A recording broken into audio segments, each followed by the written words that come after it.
And welcome back to episode 68 of the Unpaid and Underrated Podcast. We are a podcast by crew for crew. I'm one of your hosts, Big Keith, joined as always by my buddy here, Big Joey. Hey. And we got Brittany Reed with us this week. Nope, that's Big Travis and Big Stewart here this week. Hi, guys. How we doing, gentlemen? Fine as frog air. Nice. What are you guys drinking over there this week? Coors Light, baby. There you as go. Always. Can't beat it. Would make two. There you go. I've got a mango hop water this week. I think it's the last of the hop waters I got from a shopping trip a couple months ago. So I'm gonna have to go find some new stuff for the upcoming episodes. I've got actually the weirdest concoction. You guys can probably tell this is not my normal voice. This is me. I promise it's Big Joey. I'm not gonna blink twice. I'm not being kidnapped. I have a tea with honey to make sure I can get through this episode. That's what's in this weird ceramic mug here. I've got a creatine and an electrolyte drink behind me with a couple beers. But here's the weird thing I really wanted to try, and I definitely should not have tonight, but I'm going to. So I discovered, let me get the bottle, that Skittles actually makes a soft drink. Ooh. Now, shut up. I love Skittles. They're It's so dark. That's the darkest liquid I've ever seen in a bottle in my life. Yeah, but I bought it on a whim and was like, oh my God. Can you guys hear that in the background going on? Is my mic good enough that you don't hear that? Because it's pissing me off. I don't hear anything. No, Outstanding. So I had a sip of it, right? I gave the kids like a fingernail each, and I was like, try this. And they loved it. I was like, okay, I'll try it. And then I tried it, and my wife went, that would be good with vodka. And I was like, damn it.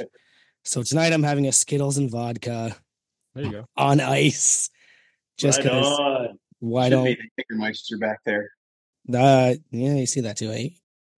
No, we don't keep Jaeger in the house because it doesn't last. I don't keep gin in the house because it doesn't last. Yeah. I think Jen would like that. I think she has her own home, right? Did that fall flat? God damn it. Yeah, that was. Fuck you guys. Fuck you. That was fucking funny. It wasn't, but I get it. It's so funny. So yeah, anyway, that's my concoction tonight to make sure I can get through whatever we're about to do. Including those bad jokes. That was a good joke. I don't know. So I see some good shirts this weekend or this week on my screen. Travis, which one you got on, buddy? The hot off the press Lift It shirt from the Arnold. Oh, nice. What about you, Stu? What you got? The curls bicep shirt that I got from the Arnold this past weekend. Nice. Yep, I just put an order in for that one this afternoon. I'm rocking out the Jefferson Deadlift shirt. Right on. At the Arnold, I looked at that curls shirt and went, I should buy that while I'm here. And then naturally I didn't.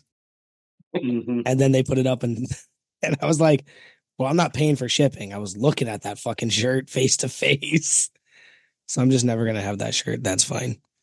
I'm wearing the Norse Fitness lightweight hoodie. This thing is, I look forward to wearing this. It's so good. Such high quality, form fitting, shows off the traps and shoulders like no other shirt I own. Yeah, so I wasn't taking it off. Speaking of lightweight, did anyone watch the Omar YouTube video this week with Mesonomics? I did not catch it either. It was a quick one. It was like a 4 or 5 minute interview with Tanner and Omar. And the amusing thing was they literally, he put it in the vise and Tanner didn't let go. They basically shook hands for 90% of the video. And then I think at some point they did stop, but then they ended still shaking for another like 2 minutes. It was pretty fucking funny. So I enjoyed that. Give it a watch when you can. I think tomorrow, by the time you're listening to this, it already came out. But I think Friday this week when they have the big one coming out, that's like the full vlog. So that'll be a good one to watch. And we might be in that one. Yeah, you guys will be. I'm sure I will not be. But what I am in is the Mastonomics Hall of Fame. I don't know if anybody else is. I think Joey got in today. I don't think Travis or Stu has been with us long enough to accrue enough points. But you're definitely getting there with all the Arnold. I haven't even got it. Have you guys got yours in the mail? No, Yeah. but I got mine he today. did, which piss can't. Joe, Well, you got yours today? Yep. Wow. And that yeah, was all news to me. You put it up there like Massonomics Hall of Fame, and that was not even familiar. I did not hear that term at all.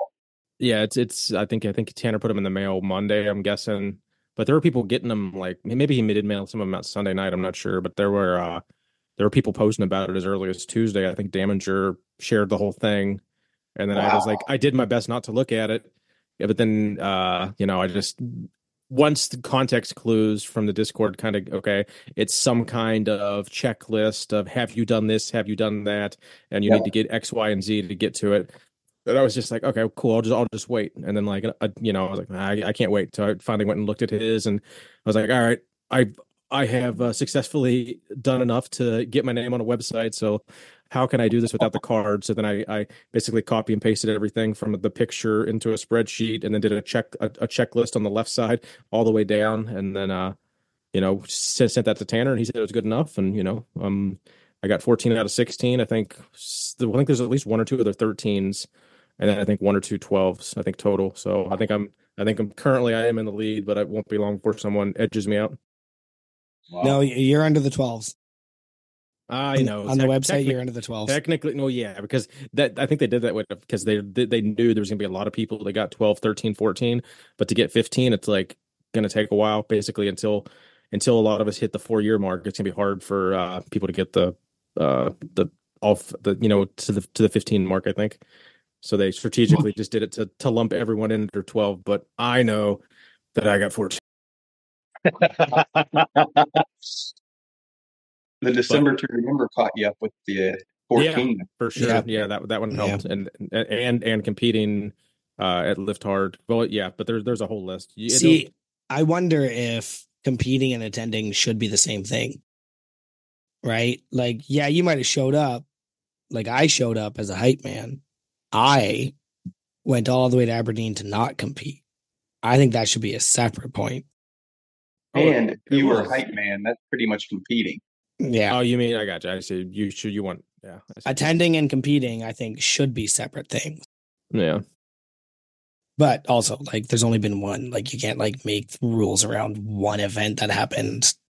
I'm curious if once the dust settles, if they actually like I want to see like their list of like the ones that didn't make the cut, like like the alternatives or what is it the runner ups that didn't make it. But since Travis and Stu haven't seen it yet, we'll just maybe we'll talk about it a little more next This week. is so fucking good. Well, vodka And goes good with a lot of it's stuff. 32 grams of sugar. So naturally, I'm not drinking the whole bottle because that's more sugar than my body needs, and I got to wake up early. But like, this is so fucking good. My We were voice is talking cracking. Sorry, tea and lemon juice. what's that? And you were talking about tea and lemon juice. Oh no, so And- that was tiger tea and honey. And Okay, right on. I'm talking this Skittles and vodka thing. Oh, Like this is Four Loco Dangerous. Like this is so good. The It original reminds- P4 Loco. Yeah. Didn't they change it? What's I that? think it was worse at the beginning, and then they changed it for some reason. Or I should say worse for you, maybe better. I think I only ever had it once, to be honest with you. I shouldn't have made the reference. DMX said, "You don't live that. You shouldn't say that. That should get you shot down." Are sprees still a thing? Like that, like sugary candy? Does anyone remember those? I don't know if they're still a thing or not. In what? It's called like SPREE, I believe, like spree. It was kind of like Oh, yeah. Yeah. so it's like think of like a Skittle, but like flattened out and bigger, more like the size of a quarter, kind of. Yep. So I remember at like 4-H camp when I was a kid, people would like buy a whole thing of that, put it in a bottle of water, and just let it ferment for a day, basically, and then drink it. I'm thinking it's kind of similar to what you're. That's having with got yeah. Skittle That's water. absolutely what I'm drinking here. Just straight up sugar water. So Yeah, but it's still. I'll actually get more of these and hide them in the basement. These are There you fucking amazing. They have sour Skittles. They have the red Skittles, like original. I got the wild berry because yeah, buddy. And then I think they had the blue, or tropical. But either way, like I'm gonna get all of them, and I'm going to get diabetes. no, would any of those pair good with a chicken bake? And do you want to tell us about your first chicken bake experience? Yeah. The Canadian contingent coming back from the Arnold, we made a point of going to the Cleveland Costco to make sure we had a chicken bake. Here's the fun thing about being as familiar with Costco as I am. There's almost no difference. Costco is universally the same. You walk in the door and you can't tell what country you're in until you get to the booze. And then you're like, oh yeah, I'm in the States. You guys sell booze here. And then we go into the food court. The food court's inherently larger, or like larger menu, smaller area for some reason. So I ordered the last 2 chicken bakes because I wanted to make sure I brought one home. And then Steve had to wait like 15 minutes.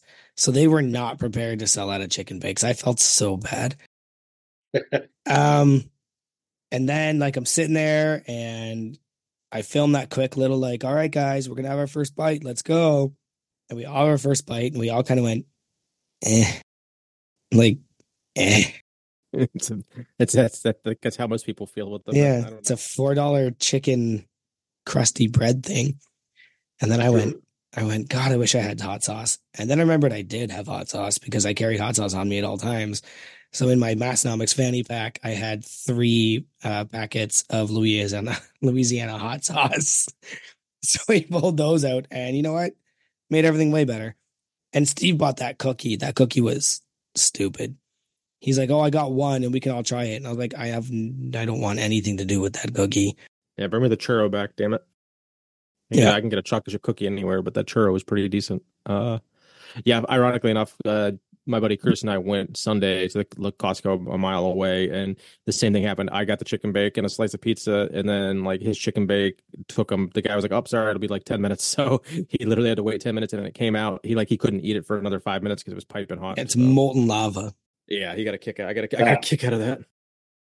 Yeah. So the moral of the story is, when you're traveling across the continent, whether you're in this country or another country, make sure there's hot sauce in your bag at all times.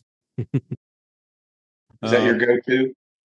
Louisiana hot sauce is your go-to? No, it was just what I happen to have on me.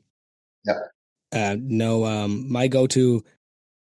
Actually, it's really funny you brought that up because I was thinking about it today. When we went to Boston's Pizza at the Arnold with Barefoot, everybody ordered the Louisiana. What did they call? What did we call that? The jambalaya pasta. And I had said in passing, it's spicy enough to be good enough for a chain like this. And Shelby, who I know you're listening, she said, you called this spicy? And I went, no. I said, this is spicy enough.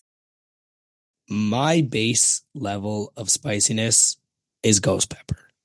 So most of the hot sauces I carry in the house that I use on an everyday basis are ghost pepper hot. So when I want hot, that's where I go. If I want peppery, I'll go Louisiana or Sriracha. That's peppery to me. And if I want to die, I'll go to Reaper. Like if I'm like, no, this needs to hurt tonight, I'll go to Reaper. But it was pretty funny. She goes, sorry, your base level is ghost pepper? I'm like, yes. And I could go and show you all of the ones I have. All of their main ingredient is ghost pepper. But they don't make like prepackaged vinaigrette little ghost pepper ones. They make like Louisiana Tom's or Sriracha from Starbucks or something, right? Those are the easiest to carry, or the fire from Taco Bell. Yeah. Right? Those are the easiest just to carry around at all times. The Chula is my favorite. Just to go. Yeah. Yep. But peppery, right? For me. Sure. And I am not a peppery guy. I'm not a hot sauce guy. Like jalapeno, I'm a mild, like banana pepper, jalapenos on the hot side. We've got a buddy that he grows hot peppers to make me suffer and like there's me to eat them. And it's a miserable time every time, but I still do it because for the funny. Oh, that sounds horrible. I'm not. My brother, he messaged me one day. He's like, yo, I just ate a raw ghost pepper. And I went like, are you stupid? Like, I don't even think I would do that. And I'm stupid. Right? Like me and Steve did the 1 chip challenge. We talked about it on his episode. I'm pretty stupid, but I don't think I'd ever put a raw ghost pepper in my mouth. Like I like the sauce where you've added the vinegar and you've made the heat tolerable. Like a Yeah. raw ghost pepper would murder a human. And ironically, raw jalapenos murder me. I absolutely do not enjoy raw jalapenos. Like they are so hot, they make me uncomfortable. But ghost Wow. pepper sauce, yeah, I'm down. Interesting. Yeah, it seems odd. Isn't it a raw jalapeno they stick in with the what is it, Papa John pizza that puts a pepper in it, or am I completely off based on what pepper that is? Peppercini. Okay. Because that's as hottest fucking thing I ever want to eat. I don't like I'm with Stu. Give me fuck off with anything that's hot. I'm like Right there with you, Keith. yeah, Same fuck off. level. Yep. Peppercini, that's about all I want. Absolutely. It's like Uh, that's like white onion hot.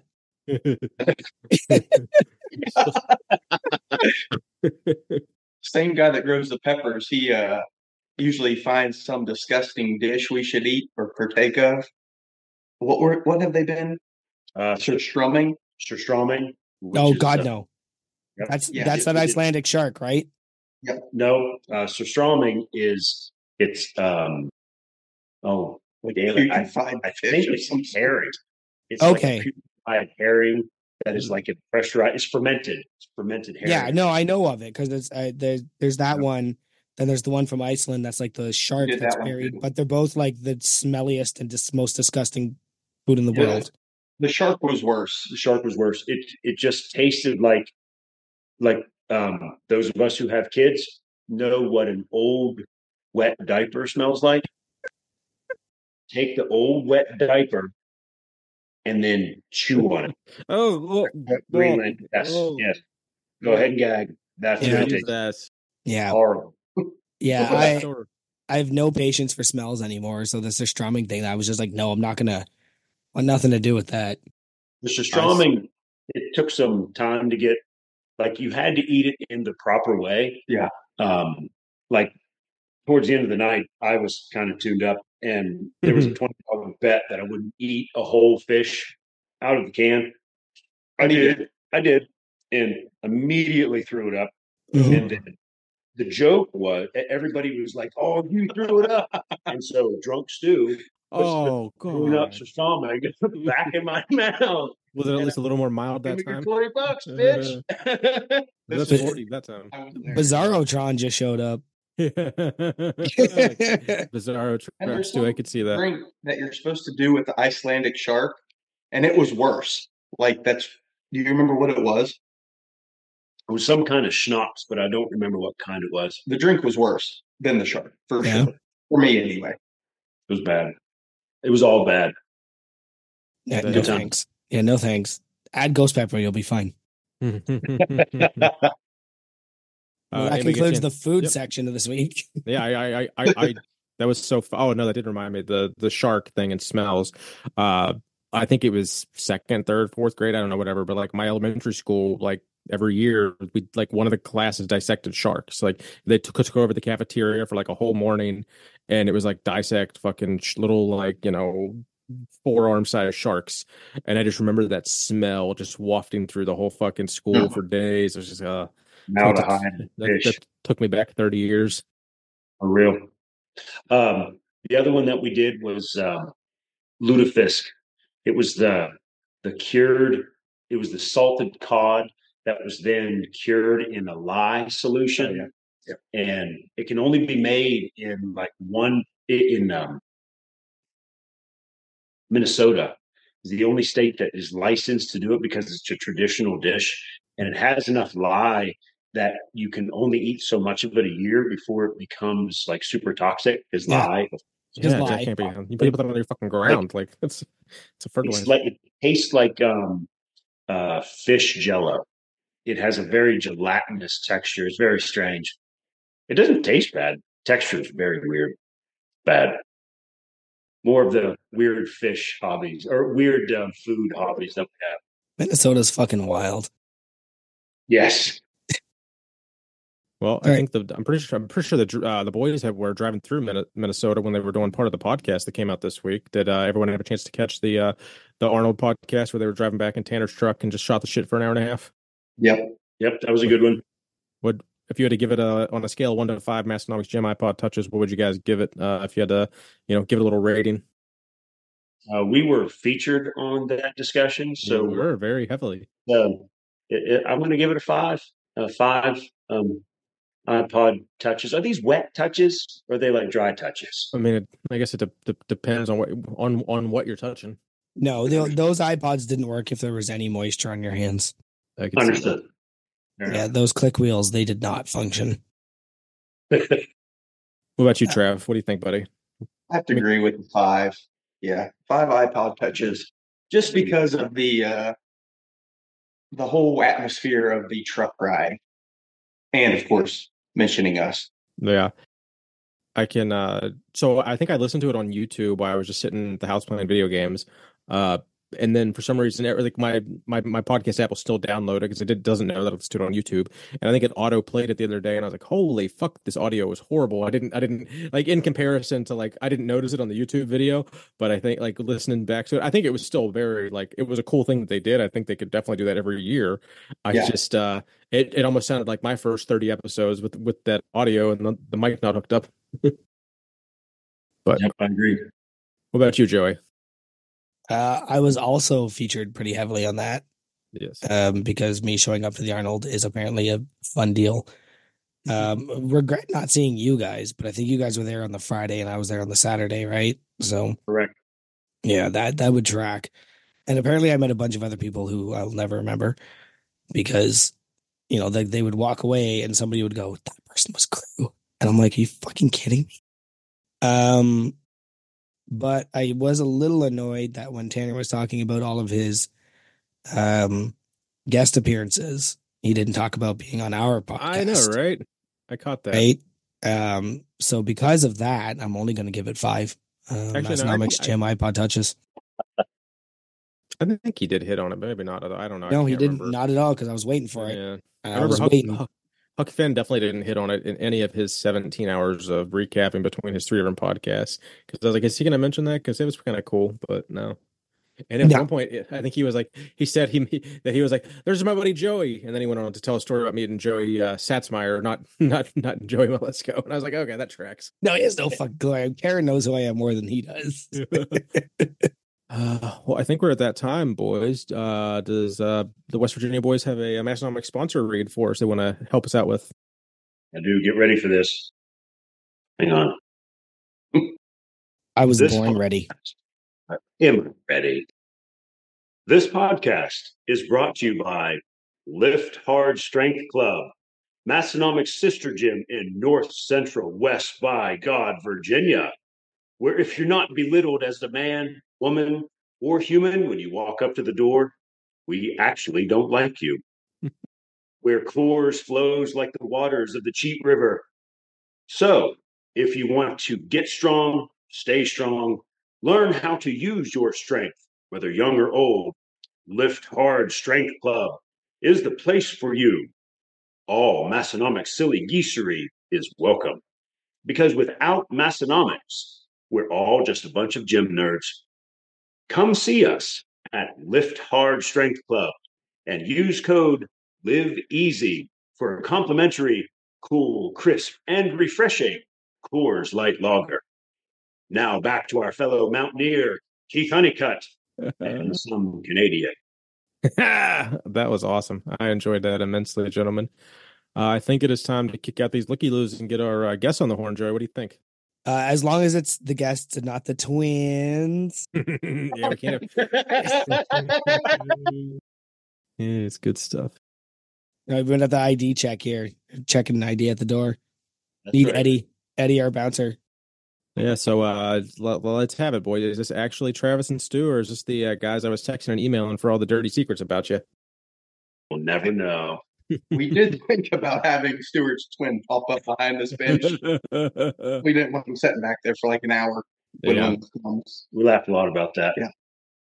Yeah, we get a good. I enjoyed that story on the podcast for sure. So that's really funny. I wish that was. I hope that's on camera. It was like Travis and his brother are fraternal twins, and my brother and I are obviously identical twins. and we never get to do that anymore. And to be able to mess with friends Yeah. is a lot of fun. Yeah, And that was a really good story. And like I said, I hope that's on camera somewhere. Just the I look, I never, wanted to see the look on Tanner and Tommy's face. um, the reaction is not, but like Tommy got a picture of me and Spencer standing side by side. Oh, nice. And then, of course, we were going, the twins. Now, did when you because it was your brother and Travis, your brother pretending to be you, and then you strolled up a minute later. Was it obvious to them that it was you, or were they thinking that you were your brother? When, so tell the Yeah. beginning part of the story. Okay, So yeah, me and Spencer walked up to the booth and we just started in, Spencer's like going with the flow.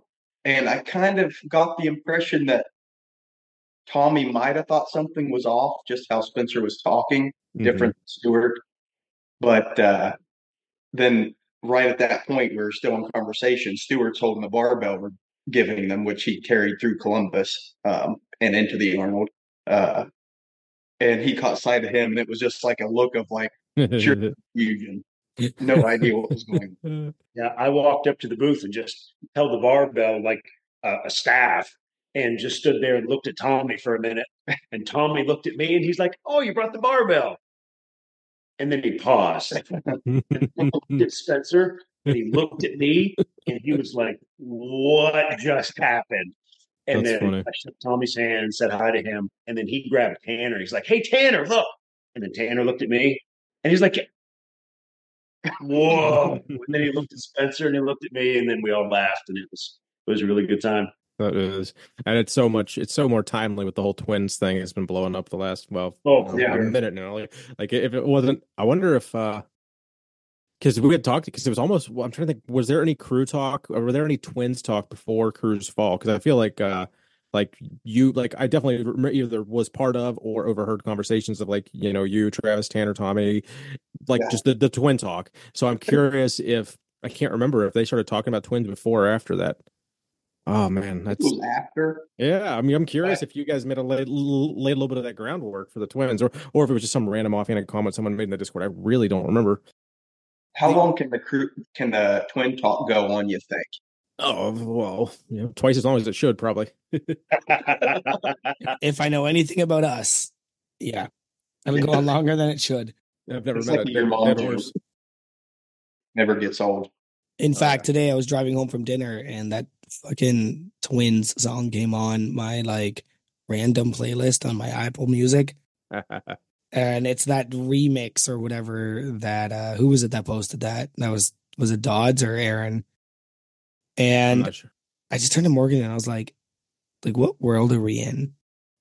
What is happening that like every day Massonomics, two random guys from South Dakota that we've only recently met, like affect our everyday life right now? Do you think there would ever been a time if I didn't know those guys that I'd be listening to this stupid fucking song and No, dying laughing?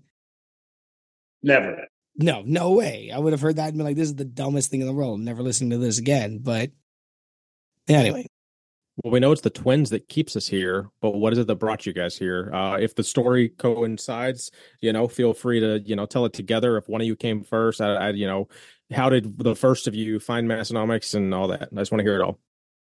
Travis found it first. Yeah, I think I was just kind of on Spotify and like Googling fitness podcast or gym podcast, something like that, and they came up. I think I look back, 2020 with Alan Thrall was my Mhm. first, and then finally joined the Discord, I think maybe 2022. I'm not sure when they first started.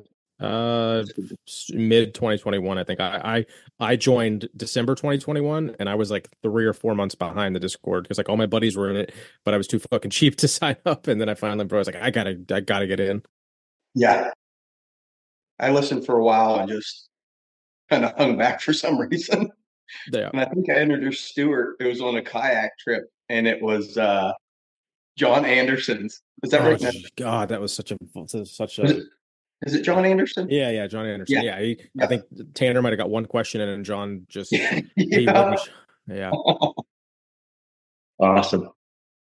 Yeah, Travis introduced me to him, and then we went to the Arnold last year, and um, and then he went to the booth and got a couple things and was talking to them like they were old buddies. And I was like, "Who are those guys? How do you know them?" And then he told me the story.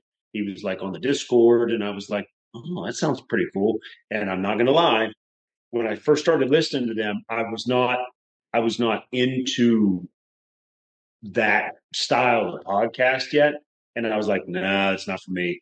And so I went back to my other stuff and then um and then started listening more to them and and then just got hooked. It was like, oh, these guys are pretty cool.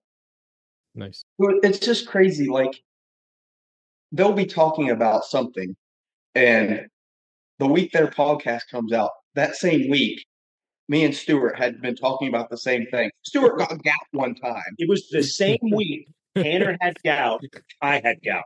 Yeah. That's no joke. That's It awesome. was like, that is insane. Why? Why is that connection there? Tanner has gout, never has before. I've never had gout before. And then I had gout in whatever foot it was. And yeah, they talked about it on the podcast that the same week. It was like, this is insane. That is awesome. That is, I find shit like that all the time. Like maybe not Yeah. necessarily, I'm not getting Tanner's gout, but just like something on the podcast that I'd never heard before, and then like I experienced that like 6 times that next week of like, oh, that's a thing I just never saw before. And now it's all I Yeah. can see in the world. So, what about where do you guys stand in the back catalog? Is that something you've dived into, or you just like basically from like John Anderson on and now and Thrall on? For me, I think I started to go, but then my time listening to the podcast is usually the hour drive in the way in and then during work. Mhm. So I haven't got clear through the back catalog yet. Well, that is one of the Hall of Fame requirements of the 16. So if that is a little motivation, Yes. if you want your name on the website as a Hall of Fame member, that would be a pretty easy one to get. Yeah. Right on. Yep. And the same for me. I haven't had a chance to go through a lot of the back catalog. I started at the very beginning, and then the highlight ones that Tanner and Tommy mentioned um, in their recap, their 400 recap. Oh yeah. I went back and listened to a bunch of those. Nice. Um, but yeah, the highlight ones I have.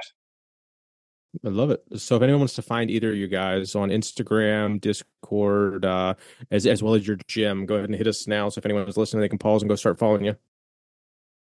I think I'm Trav Turner at on Instagram, and then the gym is just Lift Hard Strength Club, Nice. and it's Instagram and Facebook.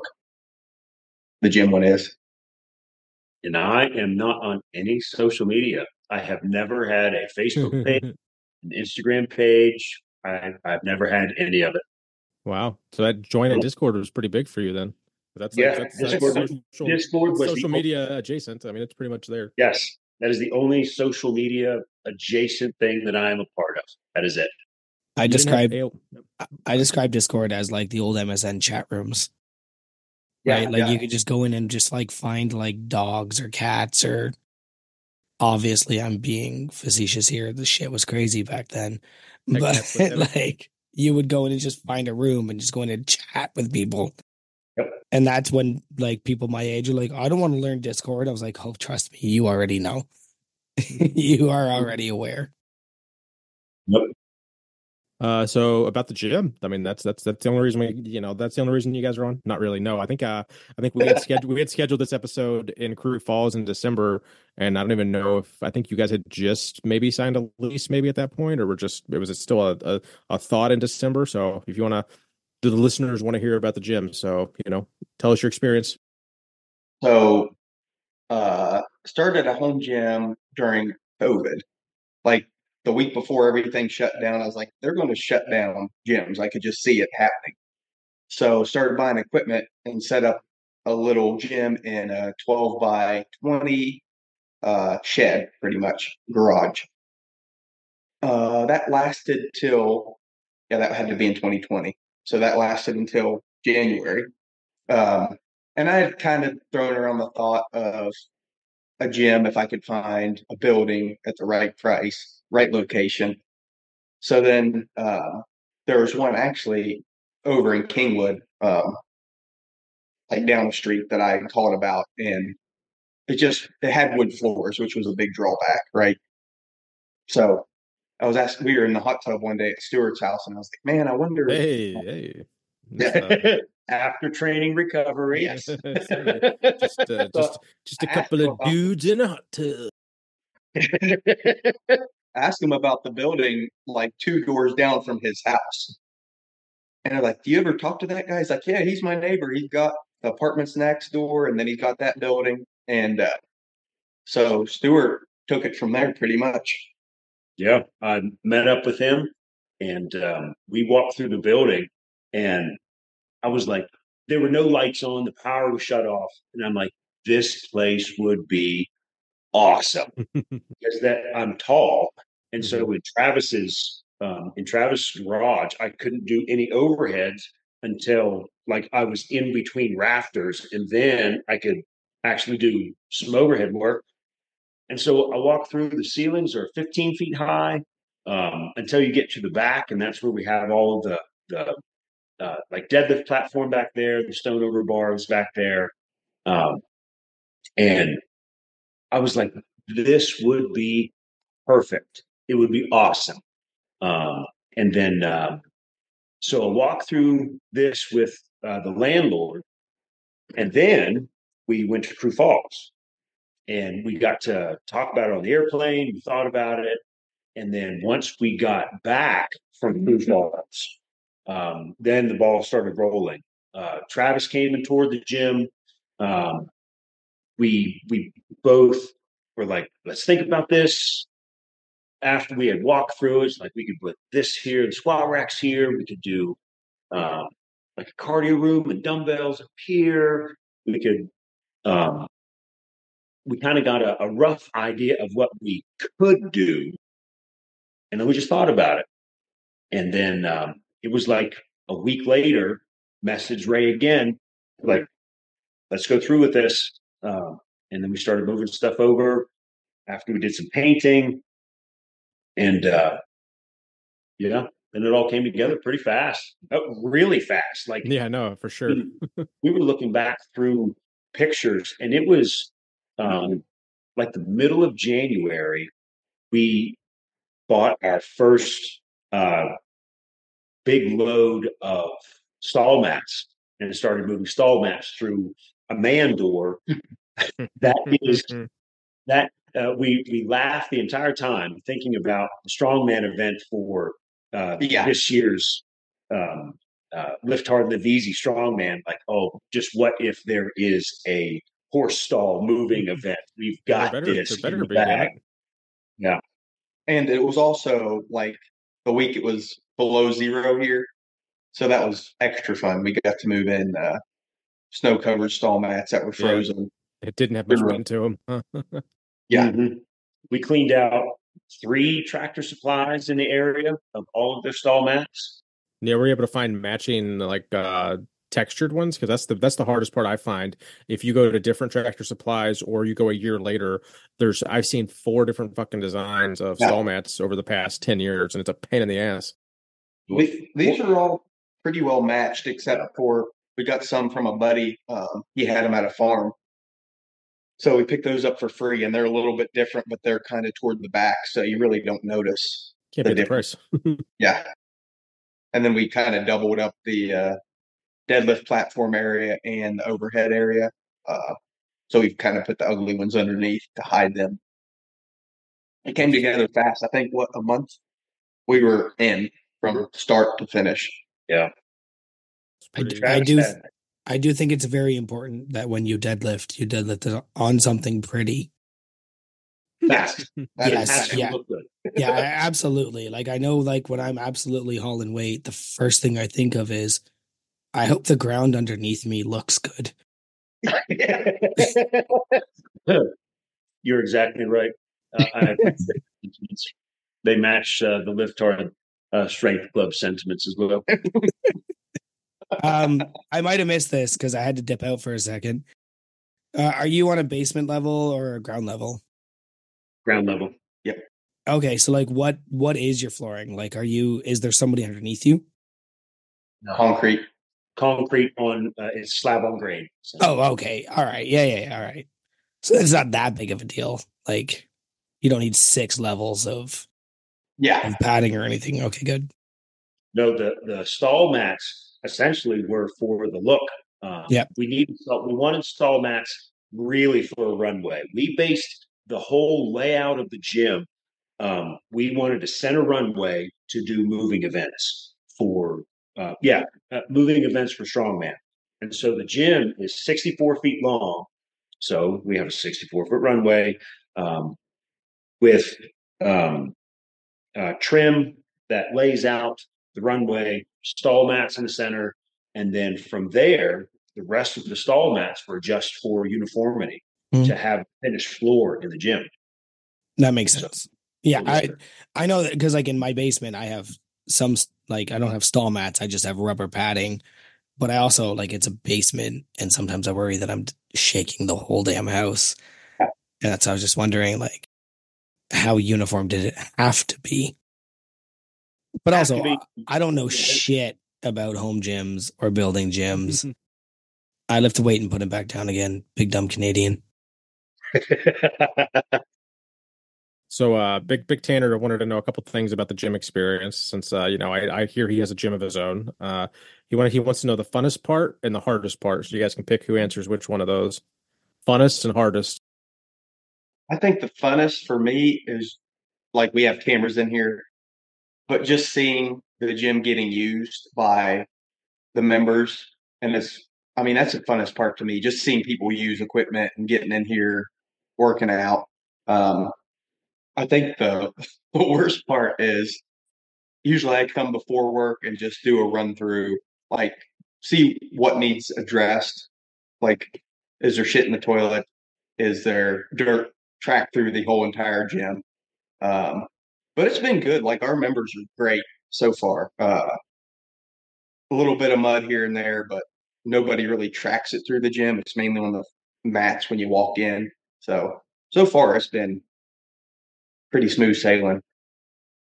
For me, the funnest part was buying the equipment. Nice.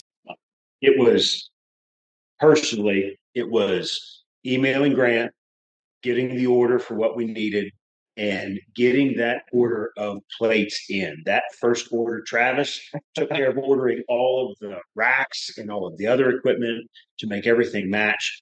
And my job was to order plates. And that, for me, was the funnest part of buying all of the equipment. That was a good time. We got 1,300 pounds of plates first. Got those here. Travis got the racks. He came with, my God, a giant gym's worth of strongman equipment in his own small gym. He had 1,300 pounds. We bought another 1,300 pounds initially, and yeah, that was the funnest part. The What is the worst part? Or hardest. It'd have to Well, I be. can think of one, but that's probably for later. That's for later. We'll talk about that later. Yeah. What is the worst part of the gym? Stall mat stuff. Yeah, Moving the stall. Yeah, I could see that. I guess Yep. the only saving grace about that is you guys have to take him down a goddamn flight of stairs like I do in mine. Yeah, for sure. Getting those fuckers down a rickety old stairwell and up a little tiny side stoop and in another door. Oh God, yeah, I can definitely relate. So I thought Stuart was going to say that his least favorite part of the gym would have something to do would have had something to do with a 100-pound strength coat plate, but I guess not. But is there a good story there? I heard there was. Oh, there's a hell of a good story.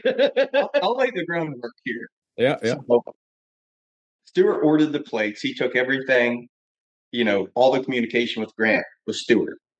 So part of the shipping was instead of shipping to my house or Stewart's house, he would ship to where he works, where they have a forklift, could load it right in his truck, drive it here, unload it with my help, of course. But I was stuck at work that day. So Stuart got to unload the 1,300, 1,400 pounds of plates by himself. Which isn't a big deal. I was looking forward to it. It was a good time. So I messaged Travis and I was like, "Do you want me to wait?" He's like, "No, go for it. I'm stuck. I'm going to be hours." And I'm like, "Okay, not a big deal." So I'm here by myself. I have my work truck. There's a whole pallet full of plates. It's awesome. The plates on top are the hundreds. And so I'm getting everything stacked up, ready to go. And so I jump down onto the ground. I slide the first 100 off onto the tailgate, and the tailgate hits you about like mid pelvis level, and so everything is just kind of smashed against the edge of the tailgate. And I roll the 100 just against my stomach, just kind of lazy, picking it up, slide it down onto the tailgate. I'm going to pick it up. When it hits the tailgate, there is some very sensitive skin that is attached to a very sensitive member that gets smashed against the edge of the 100-pound plate and the tailgate. So now the skin on the side of my dick has been smashed like a pair of vice grips has just grabbed a hold of it and squeezed. And my eyes go big and I'm stuck. So up goes the plate and into the gym we go. And I set it down and I'm like, what the hell has just happened? I set it down and then immediately go check things out. It hurt like hell. There's a scar, there's a story, there are pictures. Yes. You talk about like a very big surprise moving in place. So I set 100 down, and before I do anything else, I message Travis and I'm like, you are never going to believe what I just did. So I message him. He calls me immediately. And he is laughing so hard he can barely talk. He is crying on the other side of the phone after all of this. And I'm like, yeah, that just happened. It was just ridiculous. And then I said pictures or it didn't happen, and he sent a picture. Yes. And it did happen. Why would you say that? Yeah. We have grown up with each other from childhood. There's not a whole lot of secrets between us. So I've been sitting here snuffing ammonia this entire time that you were telling that story. So I have, I just want to, when we were talking about how sick I was earlier, he says, "Do you want to bail?" And I said, "No, I want to talk to old Bruce Dick over here." And I didn't get that until I was like, Gary, what the fuck did he? Yeah, I want to talk to old Bruce Dick over here. So if there's any ad for Strength Co. and being the go-to plates, I think we just Red Shoe Diaries the Strength Co. plates here. For sure. I'm pretty sure we could sue him. There is a smiley face shaped scar, like a legit smiley face shaped scar. To say his picture didn't happen. Yeah. 2-inch Olympic hole, not on my watch. Yeah, that'll be one picture we don't share on Discord, I think. For sure. It shall not be shared. But I've been show only. I have been waiting to hear that. Like I've had it in my show notes for like 3 weeks that I've it's like, oh, this is gonna be a funny story. And I know how charismatic you are, and the fact that you just told that story, like, oh god, that was great. And that was a very well done story. Because it was an ad read for your dick injury. That was perfect. It was an ad read for the Strength go to. There was like a dowsing rod. Like a dowsing rod to the go-to plates. What is that what they're called? Is that what they're called? You're looking at me like I'm fucking crazy. Dowsing rod. I don't know. So what's that rod that you use to find water? Yes, I know what you're saying. It is the dowsing rod. Yeah, okay. All right. I'm not insane. I just tell jokes from the fucking 1920s. I'm going to go back to being on mute and sick for a second. You're good. Water witching, as it's called in these parts. I guess one more follow up on the strength co plate incident. Would it have been worse to have been the first plate or the last plate you unloaded? Because it was the first plate, right? It was the very first So plate. then I think I would have just like taken my shit and went home and said that I don't know. Travis can unload it at midnight when he gets off work. Fuck him. My dick hurts. Like, so then how long of an intermission did you take before you were hauling the rest of the plates out of the truck? Enough to just to message Travis and take a picture. Oh wow. So like less than 10 minutes and you were back at it. Oh wow. Make sure it was still attached. Make sure That it was is still. There was no vital damage. Everything was fine. And was your old lady like, laughed you at guys have myself. only had this goddamn gym for 1 month and you're already hurting yourself? Yeah. Mhm. So it gets better. So every every new person that comes into the gym, Travis says, "Hey Stuart, tell them a story about the hundreds," Yeah. because we like to show off 100-pound plates. And so this includes my brother, which is fine. He was in on the group text when I sent it out. Travis's wife, our buddy AJ's wife, and also including my parents. So my parents, whenever we got this together, we're giving them the tour, and Travis is like, "Hey Stuart, tell them about the 100-pound plate." My mother laughed so hard, she was crying. I was Dad was crying. crying, laughing. It was hilarious. It was a good time. Yeah, So and now all 45 listeners of this podcast are going to know. It might be 200 downloads. So yeah, 45 listeners is probably accurate. yeah. That's right. So two things. Those hundreds are heavy as shit. And I don't think I don't get them out very often. I joke that they're like an RP8, like fucking, like they're ridiculous to set up. And I love when Juggernaut's like, use your hundreds for squats. I'm like, no, fuck you. Like that's not gonna happen. Second of all, whatever tree that those are on should be called Broke Dick Mountain. Perfect. They That's a are pretty much sign. going to keep by themselves. Yeah, that's yeah, I don't know. I don't think anything can top that. I think we're good. I'm just Yeah, just cut it out. Just we're done. We're going home. No, that was Night, well, guys. it's been a difficult like so I mean I got a lot of stuff for both of you, but it's like I know we don't want to be here 3 hours going into the backstory of both of you, but I know Travis is a big now have you Travis you busted my chops about not getting enough backstory about our Oh, guest snap. to the point that Joey was giving me shit. He was like, I don't want to ask him about work every week. And I was like, well, fucking Travis said he wanted to know more about him. I got to know more Is about it the him. workplace podcast? So it has have you been enjoying it? Have we been getting enough information out there for you to get Oh, to know yeah. the crew?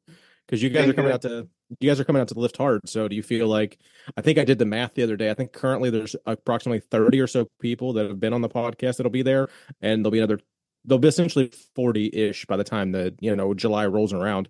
So do you feel like there's enough people that you've listened to that you'll just be like, oh, I recognize that person from their picture online. I listened to an 2-hour podcast to them. I'm gonna go talk to them. Yeah, for sure.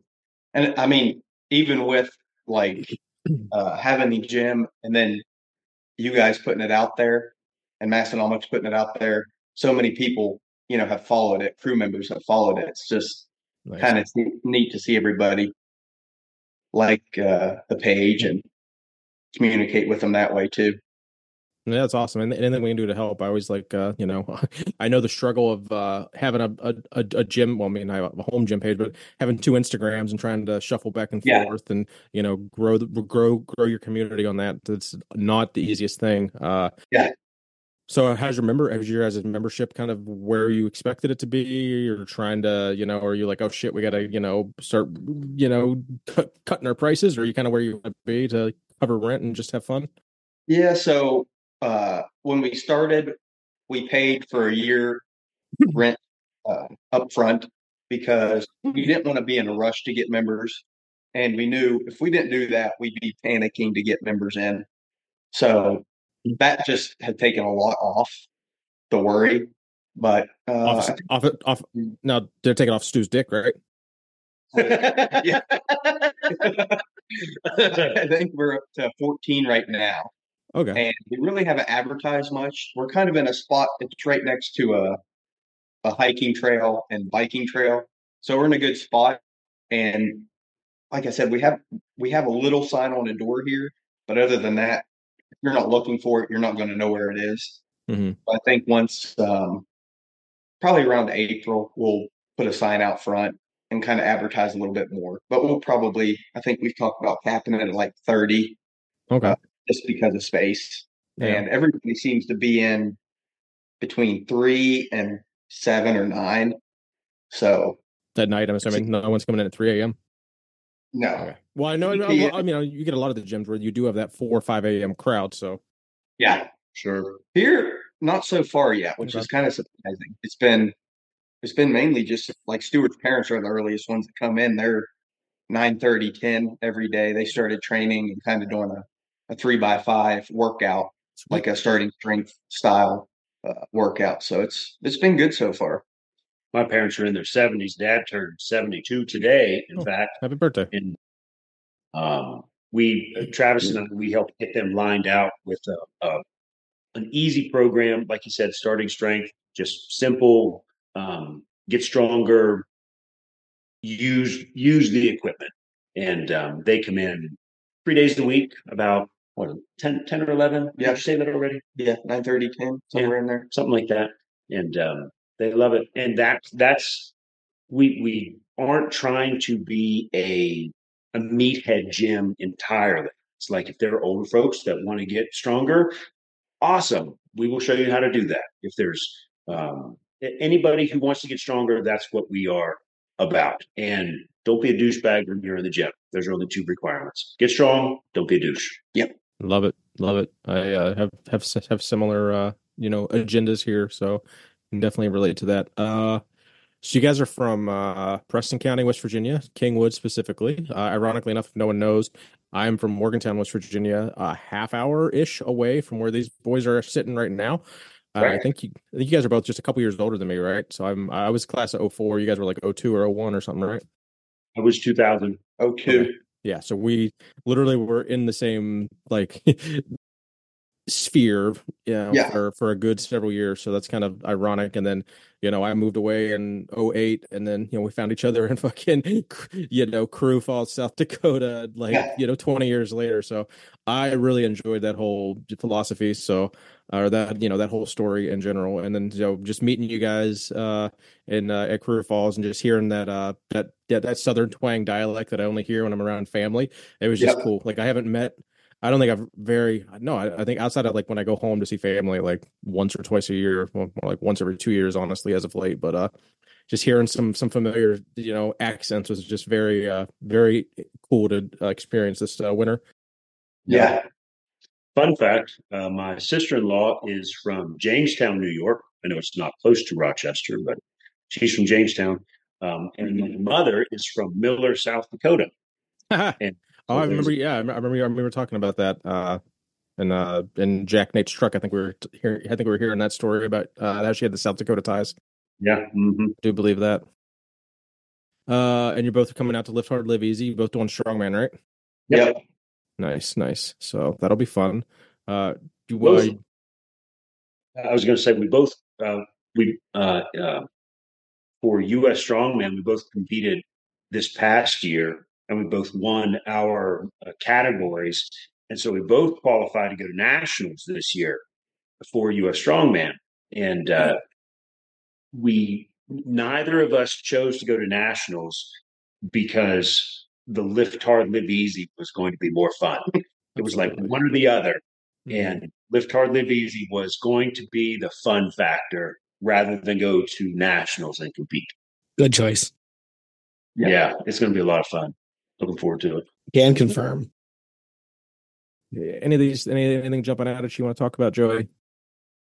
I know you're sick, but I've kind of been monopolizing most of this. You got to give me, if you talk for a minute, it'll give me a chance to actually read some of these and see what we can. Talking is hard. Like I got on a conference call this morning, and like one of my friends was like, "You sound like you drink razor blades in your coffee." And I was like, "Yeah, that's definitely true." Stuart, you love the band Ghost. So do I. Right on. So I have my jug here, and it is like Ghost Absolutely amazing.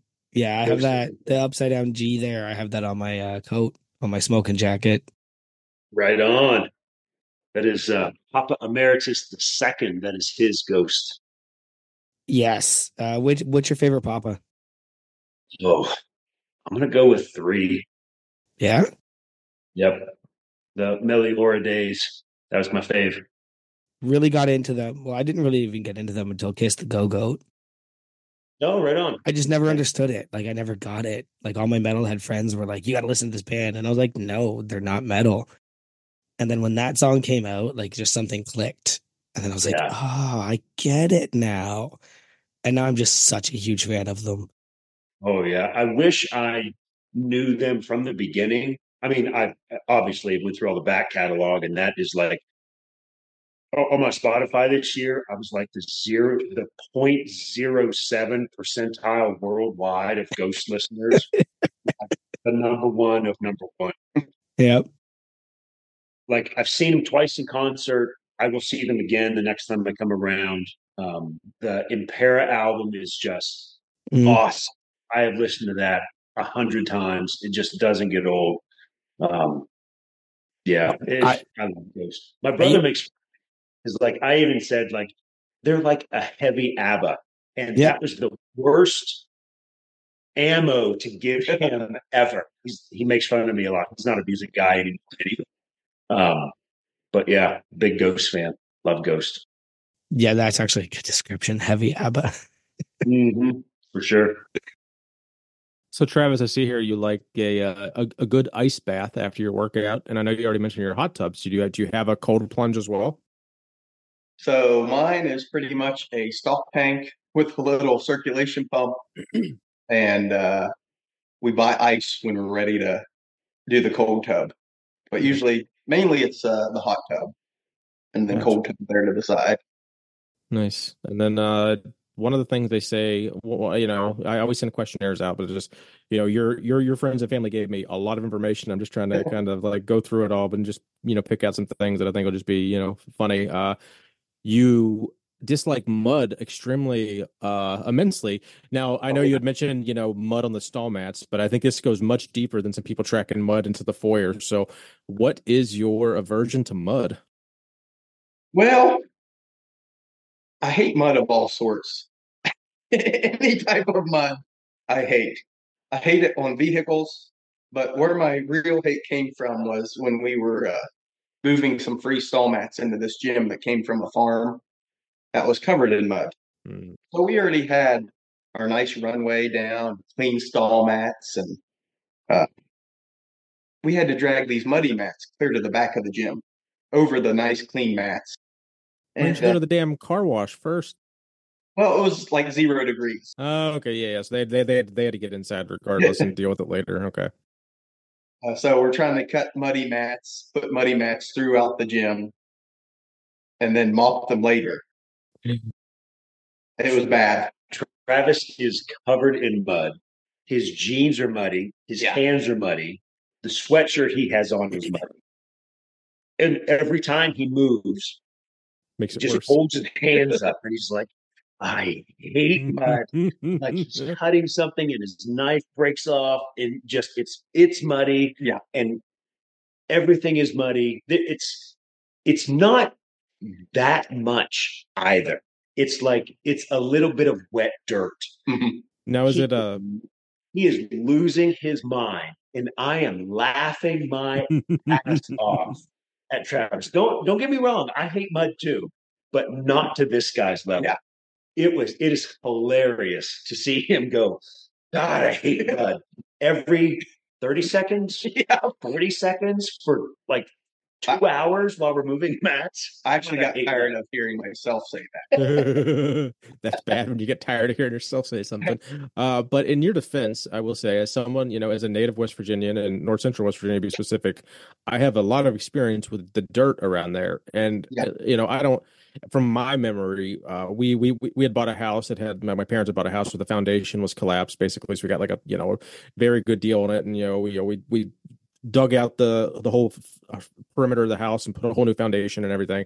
But I just remember as I was like 10, 11, 12, helping my dad just fucking like, as I think we had initially brought in an excavator to do it, and then we didn't get it all done before, like, winter hit. So then we was waiting until like the next spring to do it. And in the meantime, like half of the fucking excavated dirt kind of collapsed back into it. So then we're in there with a wheelbarrow and a shovel.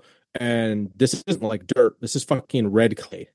So I remember specifically, like it was like a 3-person thing. It was like my mom, my dad, and I, and like we would both. I think my dad and I were both shoveling it, and then like we would rotate a new shovel. My mom would have to sit there with like a piece of like a stick and like try to get as much of it off, and then WD-40 it. So because like you couldn't, like, it wouldn't, like, a literal red clay does not just come off. So I'm curious if was it just regular mud, or was it the really bad clay that I'm so familiar with? Oh, it was the top layer mud. It was Okay. bad. And So not pretty sure it wasn't just mud in some cases. Oh, there was yeah. horse. Yeah, shit. Okay. Well, yeah. No one likes shit. I get that. Well, I think the biggest thing here is Keith is talking about digging giant holes. Mhm. And I understand that somebody in the room is afraid of those. Oh, yes. What? Is that what that word is? I didn't actually know what that word was. I was going to ask. Go ahead and try and say it. It's way up the top now. Something with a Oh P, right? God! How would you bring that up? I got him. Oh, I don't remember what it's called. What I wanted to say was, tell us about your biggest fear and how Travis would take advantage of it. But this was a perfect segue into it. We love a good totally. segue. So I can't remember what the phobia is called. Trypophobia. Yeah. Yep. There it is. I didn't know what the fuck that was. Yeah. And so, like, the test for it is a lotus flower seed pod, and it's a visceral reaction to random shape patterns, like organic random shape patterns. So, like, skin disorders, that seed pod thing. It's horrifying, and it's making me tighten up and cringe even talking about it. It's horrible. So my best friend Travis, he prints a shirt with a big seed pod on it. He's like, "Oh, guys, you like my shirt?" What an And then he's asshole. like, "Get that effing thing off right now." It's really bad. Yep. That's good stuff. Yeah, it's terrible. Oof. Ah, I hate you so much. Yeah. Welcome to Unpaid and Underrated, where we take care of each other here. Right. So you said, you both are pretty much into big in hiking and kayaking, it looked like. Is that is that something you guys do, like weekend trips and stuff together or anything like that? Very much. Yep. Nice. We really started in 2020 was our first big trip. We've hiked and camped and fished and everything our whole lives, but the biggest trip that we took was in July 2020. Me and my brother and Travis and his brother, we went on a big Colorado mountain adventure. We what was that first year? 60 miles? 60, yeah. So it was only 60 miles. It was like a week. We got to a 14er in Colorado. We did Mount Wyndham in Colorado, in the Chicago Basin. And we got to see all of that in the height of the pandemic. So there was nobody there. That'd be awesome. That was phenomenal. That was really, really cool. And then we did 2 other Colorado trips the following years. And then he and I tried to do a big hike in 22. Yeah. Yeah. And then we bailed on that one. I flew back out, finished a big section of the Colorado Trail. That was like 250 miles, the Colorado Trail. That was a good time. And then, yeah, we do a lot of hiking and boating around here too. Well, I mean, yeah, you are in wild and wonderful West Virginia, so you can Sure. take advantage of the entire state. I think I saw a stat today or somewhere the other day. It's like one of the least populated per square mile or at least there's several parts of it. I'm trying to remember what the thing was, but it was just like, oh yeah, it's been a while since I've been there, but yeah, it was. Anytime I see it with social media, it's cool because you can still keep tabs on everything. I think I'm even in a Facebook group. Whatever the fuck. I think it's like a Mon, it's a Morgantown and Preston County kind of like rumor mill or some shit like that Yeah. or something. So kind of half the time, like I'll see shit on Facebook and then I'll talk to my mom like a week later and she'll be like, oh, you will never believe what happened to so, I'm like, oh yeah, I saw that on Facebook a week ago. So that's cool to be able to still keep tabs on all that down there. That section of our podcast is called Keith kind of explains stuff he might know. There's a lot of non-committal language about like I think it's a thing I heard, and the one day it might be called this, and it's better than being confident when you're fucking wrong, like you are sometimes. No, it isn't. How's that make you feel, Canadian? It doesn't make me feel much at all. So, I just want to know what it's like to shoot somebody with a nail gun. I wonder where that story came from. Probably the guy that got shot. I have been in construction for my entire life. And I have done roofing for years. My brother was re-roofing his house, so I volunteered my time and expertise, and we re-roofed his house when he put an addition onto his house as well. So it was me, Travis was there, of course, and a few other friends, and a fun, stupid, silly goose thing to do when you're in a roofing crew is to shoot each other with a roofing gun. 1,000 times. Sure. I have shot nails at my friends, my coworkers. I have been shot by my friends and coworkers with roofing guns hundreds of times. It's like it's just fun. It tumbles, it hits your t-shirt, and it falls off. My brother is standing there. He's running his mouth, making fun of me. It's all good fun. I don't think that happened, actually. Go ahead. Well, oh yeah. there may have not been any antagonism. So my brother is standing there, and so I point the roofing gun at him, and I pull the safety back, and he's like, "No, don't do it!" And I pull the trigger, thinking, "Ha, it's going to hit him in the chest and fall off." It doesn't. It could not have been more of a laser sight into his forearm. Ooh. It hits his forearm and sticks and buries like you drove it in with a hammer. It stopped when it hit the wire on the nail and his bone. And he looks at me, he looks at his arm, and he looks at me, and everybody goes from laughing to, oh my God, that just happened. And like he pulls the nail out and just starts bleeding profusely. He walks past me and he goes, "What the F is wrong with you?" And goes off the roof. And I'm like, I didn't know. It was an accident. That's never happened before, ever. So somebody turned the PSI up on that compressor, huh? Yeah, sure. Actually, he did just turn it up before that. Totally did. My 71-year-old father is on the ground and he looks up at me like I am 15 years old. And he goes, "Please do not do that again." Like I'm a little kid. And I'm like, it's never happened before. Isn't that funny how your parents can make you feel like that no matter how old you are? Oh, yeah, totally. I was 41 at the time. Thanks, Dad. Yeah, you'll always be your parents' kids. That's and like just we don't always talk about our show notes and the quality or quantitative of them. But like Stu, I think someone in your life hates you because a lot of these stories. So tell us about the time you ran over a bunch of ducks. I wasn't gonna. I'm gonna go to the bathroom. I don't want to hear. Where did that story come from? No, you don't have to go into that because I was reading it. I was like, and just like it just leads into the like what I just said, that like not a lot of these things. Oh my God, that is hilarious. I was 19. I had just bought a 77 Chevy Square Body that was jacked up, big tires, loud pipes, the classic early 2000s teenager pickup truck. I'm going to work. I'm working a commercial construction job. I am running late, and traffic on this 4-lane road just comes to a stop.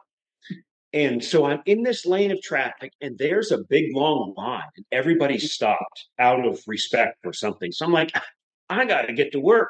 So I whip over in the passing lane and mash the gas, and pipes are loud and everything. And as I'm going, a mama duck is walking her baby ducks across the road, and everybody is stopped for this. So as this big long line of traffic is stopped, I mow through this whole family of ducks. And I look behind, and there is nothing but feathers all along the road. And I'm like, I'm the biggest douchebag on the planet. Driving a noxious Trump-style truck down the road is just ridiculous. Yeah. Couldn't wait for traffic, so now Keith hates you because you're passing on the left. 100%. Didn't really need the whole story, but it was just funny that, like, as I'm reading all of these, because like I took about half an hour earlier today to be like, I want to know as much as I can going into this. I was just like, whoever we talked to wants us to paint Stuart in a bad light. I don't know. That had to have come from my brother. Yeah. Shot me with a nail gun. Yep. Broke his hand twice. We won't even get into how you broke your hand twice because it also doesn't seem like it's a good story. Mow over some ducks. And I was just like, I turned to Morgan and I was like, do I want to talk to him based on this story? Doesn't have social media. Most likely a serial killer. How is your eardrum, Stuart? Is it still in good shape? Did it have a little booger attack at some point? What? Oh no, that wasn't me. Oh, it's the other way around. Okay. That was Travis's wife. Yes. Oh, okay. So speaking of that, tell the story, Travis. Does this lead into the proudest moment as a husband story? There it is. Yeah. It was pretty great. We were on the couch and, of course, you picking your nose naturally on the couch. As one does. Picked the booger out. And I see Amy over there. She's kind of laying like this. But I tossed it across the room. And it lands in her ear. Down her ear hole. Down her ear hole is the episode title. Write that down. I mean, how can you not be proud of that? That shot from across the room. It was like 20 feet away. Yeah. Yeah. That is pretty funny, though. Yeah. Like, funny because it wasn't me. Yeah. No, it would not bode well in my house. I would not hear the end of that one. Jeez. That's a really good story, though. We covered a lot of this. Are you guys going to host any strongman stuff at your gym at any point, you think? Is it big enough to actually do a show? I think so. So we're doing we're doing a strongman show. Me and Stuart are both doing one in Ohio in June. Got the Lift Hard, Live Easy, and then we're doing another one in October. So it might be next year before we can do one here, but we're definitely big enough, and we've got a big parking lot outside. So, even if we can just do some events outside and some in, I think we're both kind of looking forward to that. Do some truck pulling. Yeah. It's flat, surprisingly, being in West Virginia. A nice flat parking lot here, so I think we're good to go. That's what it was. The stat I was talking about earlier that Joey made fun of me for not knowing accurately. I think it's like per square mile, it's the least amount of level ground or something. Like I think that's true. That's because it was basically it's the most mountainous, like overall, like per square mile, it's the most mountainous state in the country. That's what the stat was. Okay, I knew there was something there. I just couldn't remember until you had mentioned the flat ground. But yeah, I don't think if people haven't lived there, like I don't think they understand like. The winters are horrendous just sheerly for the fact that everything's a fucking turn and a hill and black ice everywhere. Like you could get like, a few inches of snow. It doesn't matter. Like you ain't stopping when you're going downhill. If a 4-wheel drive doesn't help you stop. Yeah. So I put many counting in a nutshell. for sure. Yeah. Oh, and Preston's twice as worse as fucking the town I grew up in, and my town was pretty damn bad. So, it's good Um, stuff. so Travis, you've got a bit of Schadenfreude in your life, and so do I, where you find pleasure in the pain of others. Yes, for sure. Yeah. And I, it's one of the reasons I used to love America's Funniest Home Videos. Oh yeah. It's still the reason I love Fail Army. And just watching, I call it, what did you think would happen? So tell me about the time you laughed the hardest at one of your friends eating shit. Well, of recent memory, it would be Spencer, Stewart's twin. We backpacked, I think it was about 8 miles, and we were trout fishing. And at dark, of course, after several drinks that we found in a stream on the way in, actually, we found a whole, 12 beers? Yeah. Somebody just left in the stream, so we called it trail magic. There you go. Took them back to camp, partake of the trail magic. About dark, we get into hammocks. So we've got a nice setup where they've got an underquilt, they're warm. And Spencer gets into his, and we just hear this thud. Well, it's dark, so shine a light on, and Spencer just sitting on the ground. His hammock has ripped clear in half, straight down to the ground, and just sitting. Doesn't know what to do.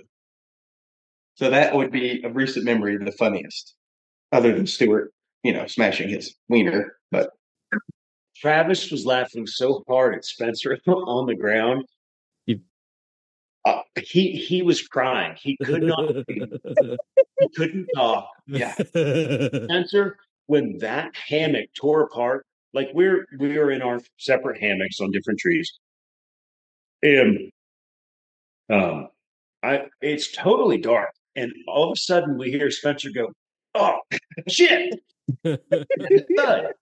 His hammock had tore in half across the middle. No fixing that. Hits the ground, and we turn our headlights on and shine the light on him. I have never heard Travis laugh that hard ever, and it just kept going. It was like breath after breath after breath of just uncontrollable laughter. And Spencer just sitting in his hammock underquilt on the ground, like, why does this stupid shit always happen to me? It was so damn funny. We laughed a lot. I have a pretty strong history of scaring the Reed boys, as we call them, Stewart and Spencer. Yep. And they were at my house. I was like 16. They were 18. They just had this not new, 1988 Mercury Topaz. 89 Mercury Topaz. That was our first car. So I would sneak in the back seat. Well, I snuck in the back seat and just kind of waited for them to come in. Hunched in the back seat. And Stewart, of course, jumps in the driver's seat. He's alone. And I wait for him to start the car. And I just get up behind him and breathe into his ear. He completely freaks out. Oh yeah, there's no yelling. He doesn't yell. It's just like a low. Oh, I'd shit myself in my ear, and I'm like, I'm dead. I'm dead. Monster's gonna kill me. Oh, I'd lose it. I'm so chokey. And again, he is in the back seat, like on the floor, cowering, just waiting for the flurry of fists that's going to beat the shit out of him. And I'm like, I don't even give it. Just get out. That's fantastic. And also, so on the way back from the Army, Stewart's driving, taking a drink, should I say, and I'm in the passenger seat. So his arm is up like this. So I reach across and give him a cow bite. Well, he can't move his arm down because I'm there. He can't let go of the wheel. So he's pretty much at the mercy of a cow bite. And I have a mouthful of the drink that I just had. It was a Celsius that I gotten from the Arnold. I had taken a drink of the Celsius, and I have a hold of the wheel, and I'm stuck. And he has a hold of the inside of my thigh, trying to scream because he is like causing me an immense amount of pain. What an asshole! Oh God! And Spencer's in the back seat. Of course, he was with us, And he was like, it sounded like a scuba diver getting attacked by jaws. It was the same kind of noise. I don't care if we both die. This is going to be hilarious. Yeah. 100%. Yeah. A quick follow up. So where did drunk Spencer end up sleeping? Just right on the ground that night when the hammock was gone? So for some stupid reason, I had packed 2 hammocks that trip. I don't know why, but I think had somebody like cut a somebody's single hammock. hammock, and then I had a double, which a double is just way more comfortable to sleep in. You can stretch out. So I was like, I'm going to use the double, but I'll throw the single in there because the double had been outside like last summer. And I was like, if it breaks, at least I'll have another. Well, my hammock held up, but yeah, Spencer ended up, I was like, I have another hammock. So he was able to use the one I had. That helps because that would be Nah, I definitely would have been suspect. Absolutely. Been like, no, you cut my hammock, and that's why you have a second one. And that is totally something he would do too. Yeah. So speaking of one more shitty thing that Travis does to his good buddies is this might be I'm sure there's more on there, but this one's so it involves Stuart getting a new car and some flatulence. Oh hell yeah. I want to hear about this. This is the one time I almost murdered Travis. I'd say it was pretty close. It was pretty close. I could have killed him. This was the time when I really cared about vehicles and I wanted my stuff nice. This was after the big jacked up truck. Yep. I was probably, I think I was 20. I know we were 21. So we were on our way back. We went to Morgantown. BW3s. We were BW3s. Dubs. And on our way back after eating chicken wings and beer and fries, he has the worst gas on the planet. And another boy we grew up with also has the worst gas on the planet. So was Bradley there too? Yeah. So his brother was with us. My brother was not there at the time. So we're on our way back, going up the Kingwood Pike on our way back home. And they are just taking turns farting in my car. It is the worst rotten chicken gas that you can imagine. And this was early 2000s. I have cowboy boots on, a cowboy hat, No, I didn't have a hat at the time. But I rip off the road and I'm like, get out of my car. And so Travis takes off. Serious. I was ready to murder him. Yeah. It was coming to fists. And the only thing that saved him is he's faster than me. And I am in slick cowboy boots, and this is wintertime. So I am running after him, wanting to murder him.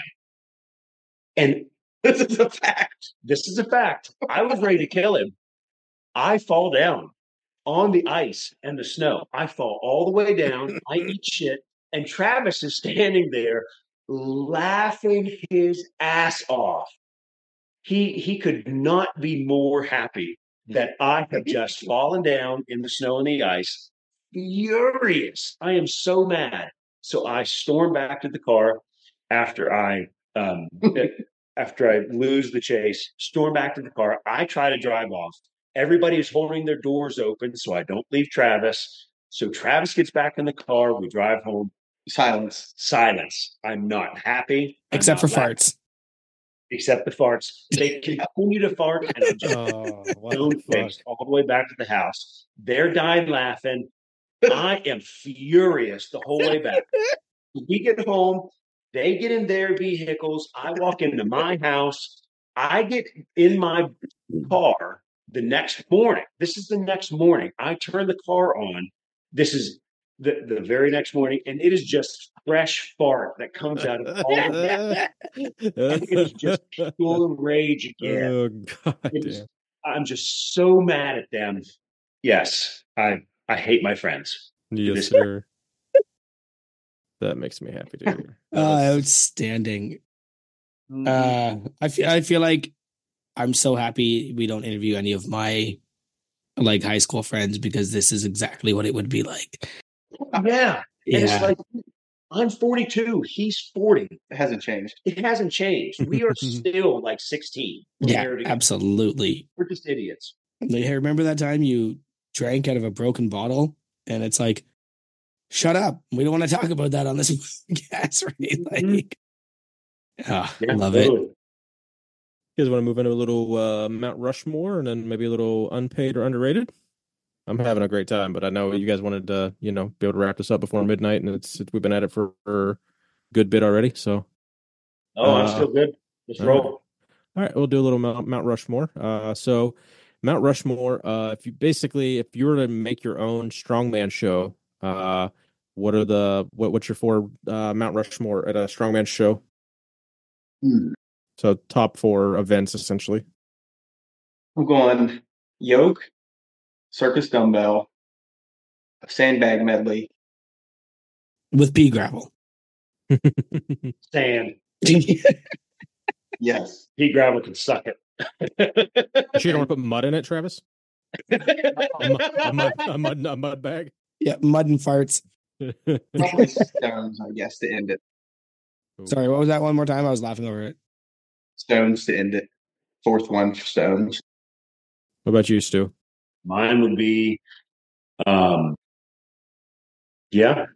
the same. Yoke, sandbag, log over circus dumbbell, and stones. I love stones. Big Natural fan. stones or Atlas stones? Either. Actually, I have never messed around with natural stones. I'm an Atlas stone guy. No, I'm slowly getting into natural stoning. There's a place close to us that there's a big pile of monster, like smooth river stones that we're going to go steal here pretty soon. Isn't it weird? Like the level of strength athlete or whatever you want to call us, and you're driving, and Morgan mocks me all the time, and I think I did it on the way down to the Lift Hard Live Easy. Like you're driving and you just go, rocks. Right? You're like, look at those rocks. I bet I could lift one of those. Nobody's watching. Let's go get one. Yep. Right? That's the one I have in my backyard now. It just came from my front garden. My dad was like, somebody was getting rid of all the stones from their garden. I had to have two friends help me load that. And I went, well, I'm going to lift that fucker. And that's just my outside natural lifting stone now. So. Did you ever get to weigh it? No. I might have mentioned before that there's this natural stone lifting group here in Ontario. Yeah. And they have like a thing where they strap it up with like their baggage thing. And I was like, just come over to my house. And they were like, we actually might be able to do that. They're having a big event in August. I might go to. Nice. And just see if I can lift some stones. Do some Denny lifts and shit like that. I'm not going to do powerlifting forever. It's so boring. It's so fucking boring. Oh, powerlifting. A lot of fun. Yeah. I love powerlifting. It's my baby. It's why I'm here. But eventually, I want to lift things and throw things and move things. Yeah. I didn't get into the strength game until I was probably 39. Oh, wow. I always worked construction. I was an iron worker in the rod patch, if you know what that means. Just always worked rebar. That is just work, and I enjoy it. I like carrying heavy things fast. And then as life progressed, got into other avenues of work. And Travis was big into strongman and lifting. And he started to accumulate a lot of strongman equipment, and he's the one that got me addicted to it for sure. I'm here because of Travis for sure. We're glad to have you. It's barbell and barbell adjacent implements are something I think everyone should have in their hands the rest of their lives for sure. I'll never not deadlift. It's interesting when deadlifting wasn't on your Mount Rushmore. I'll never not deadlift. Yeah. One of the usual suspect questions we forgot to ask. One piece of Massonomics merch that is in the vault that you don't have that you'd regret not getting your hands on. Mine is the Metalnomics shirt. Mm-hmm. Yep, the heavy metal shirt. I did not get it. I don't know why. I saw it. I liked it. Did not order it. The last year they had a rubber cup A silly pint. What is it? The silly pint from the anniversary. Yes, that I wanted that. And the other things that I wanted was this shirt and the Lift shirt, and I got that this past week. Nice. Hell Yeah, yeah. both those are the band Contraband. And that's another one. So that's another thing you can knock off your Hall of Fame as having a piece of contraband, basically. How many Yeah. drinks? How many drink spotters in the Lift Hard gym? Five. Ooh, Five. Hell One on yeah. each rack. 1, you get me 2, tied. 4. Maybe 4. One on each rack and one on stone over bar. Yeah, because there's an original there, and then 3 drink spotter lights. Ooh, I think I edged you Amazing. out. It's so stupid. I had a friend over this week who mostly lives in commercial gyms, right? Like Crunch or LA Fitness or whatever he lives in. And he comes into my dank, dark, gross gym basement, and he's looking at the drink spotter, and he's like, "That's fucking amazing." He's like, "I should just buy one of those to bring to my commercial gym." And you don't realize exactly how, like, when they first released it, everybody was like, "That's the dumbest thing I've ever heard of." Yeah. And then within a matter of like 15 days, everybody was like, "This is the most important thing we've ever seen in the gym." And Yep. then the light one is even better because you can take it to your Yeah. commercial gyms The light's and a it game fits changer. everything. Yeah. Like it was one of those weird, like seeing somebody who's never seen it before acknowledge it and go, "No, that would be incredible to take to my commercial gym." Yes. What's your favorite, the original or the light? I prefer the original.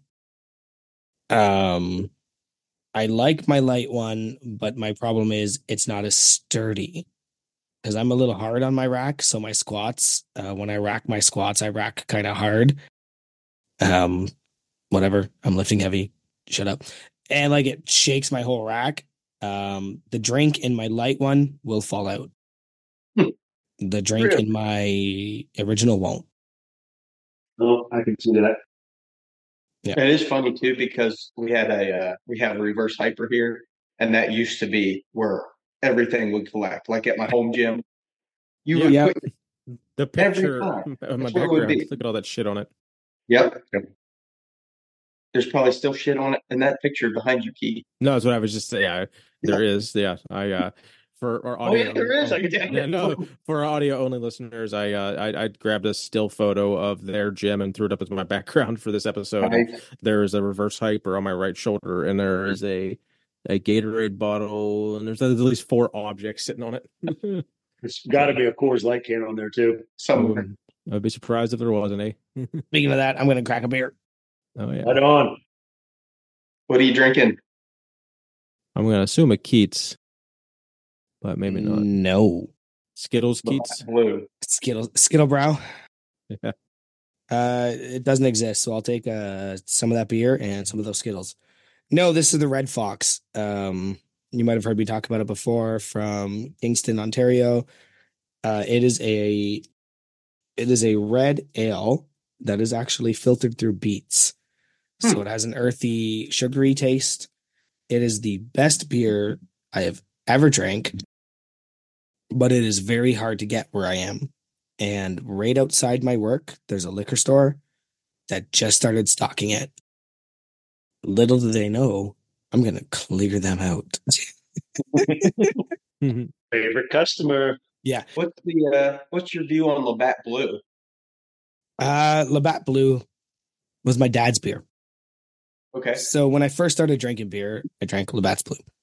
And I did not start drinking beer until I turned 19, which is legal age in Ontario. So the first maybe year of drinking, I drank Labatt's Blue. Yep. The best Labatt's Blue I ever had was in Sherbrooke, Quebec, because it's actually brewed right near Sherbrooke, Quebec. Wow. So I went on this job site, traveled with these guys for this 8 hours to Sherbrooke, did, another 8 hours of work. And when I finally got to have that beer, that was the best beer I think I've ever had. And then about a year after that, I found Keith's, and Keith's has just been where it's at. Yeah. But this stuff, the McKinnon Red Fox, you guys will never get it. I might be able to get one to Keith or something, or bring some. I don't think I can bring any to the Lift Hard Live Easy because I'm flying. But yeah, it's just this. If you like beets at all, Yep. like if you like the earthy taste of beets at all, or even the sugary, it's so effing good. But you can't have that many because it just fucks your stomach up, right? Because it's craft beer. Yep. Right? There's no preservatives. There's nothing in it. So the next day you're just bleh.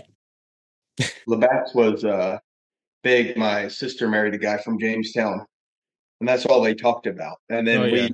we went to where was dinner bachelor party? Toronto. When we were like, I was 18, maybe 17. No, you were. No. No, you weren't. No, because I was married. I was 22. Legal Yeah, you, drinking age in Ontario is 19. So Yeah. we're gonna pretend you were older than that for the sake yeah, of this 'cause story. you were legal. Yeah. You were at the bars with us. Yeah.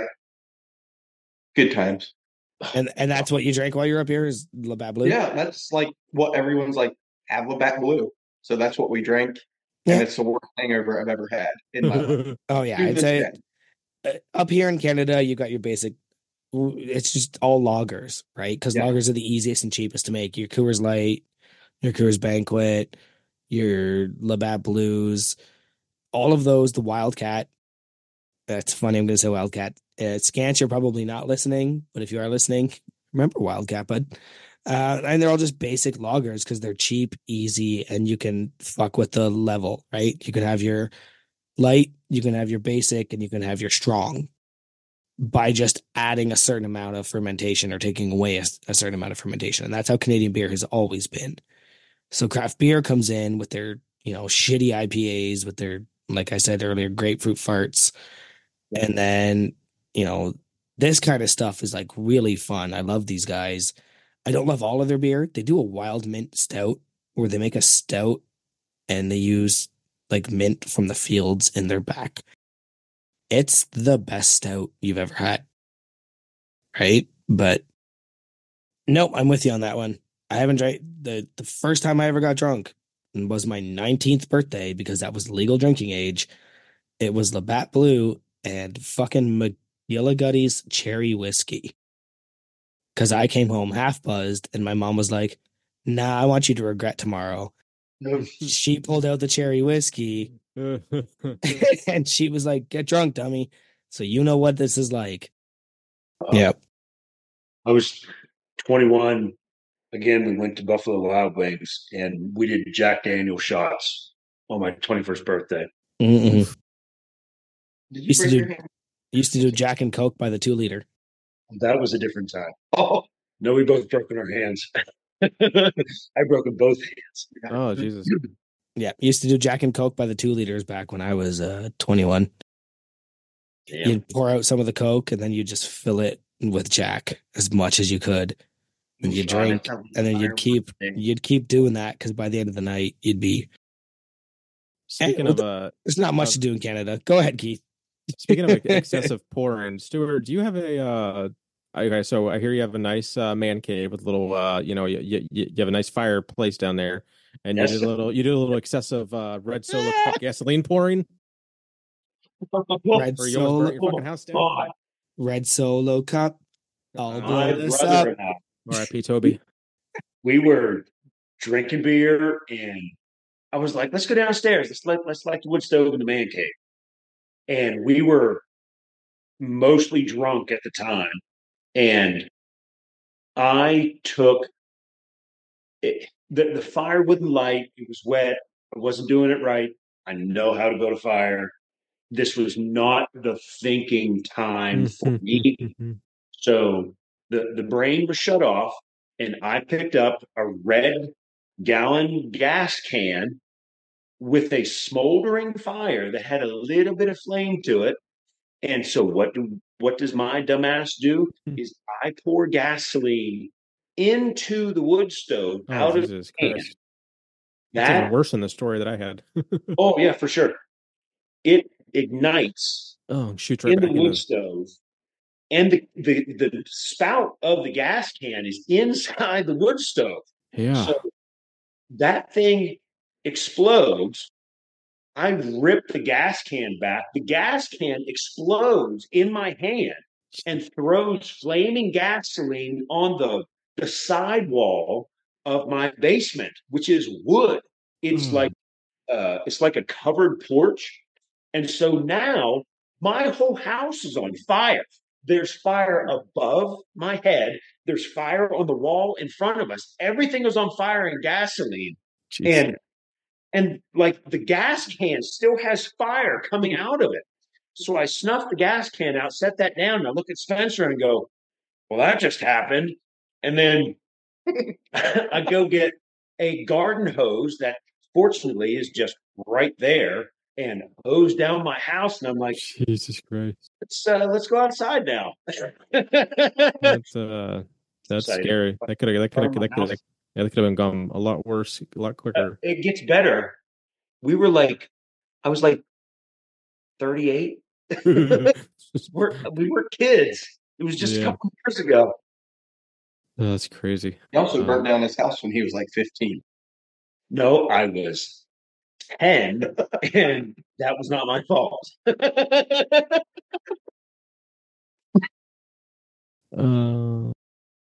you have Boy, he didn't touch that one, did he? No, I mean, if you want to have at, I don't. If you want to tell me your childhood trauma story about how you accidentally burned your house down and ruined your life, sure, but you don't have to. Okay with it. He just started making fun of me for this over the last couple years, and it was in front of his wife, and that's what started it. Yeah, because she laughed out of such horror, like, "Oh my God, I can't believe you said that." I was 10 years old. It was my turn to fix the fire in the house. So I fixed the fire. This is Sunday morning. I load the wood stove, close it up, did my thing. We left. House burns down like to the ground. Like 40 minutes later. It wasn't my fault. It was a chimney fire. It was old piping. It happened. But since I was the last one to touch the fire, see my pain. He laughs at. That's a good friend. He was telling me. So the funny part is, we were somewhere driving around, and to find out, I was asking him where his dad grew up, and he's like, "Oh, he grew up here." And I was like, "Oh yeah, is the house still there?" He's like, "No, it burnt down." And my comeback was, "Oh, did you fix the fire then too?" And that just made the whole joke. Oh yeah, it's been a running joke ever since. Yeah, that's good stuff. Good stuff. So yeah, had a house fire when I was a kid. It's fine. It's rebuilt. It's no big deal. Everything is fine. Everything is. So I'm assuming the fact that you've had to, have wood stove your whole life kind of parlayed into why you have an extensive axe collection.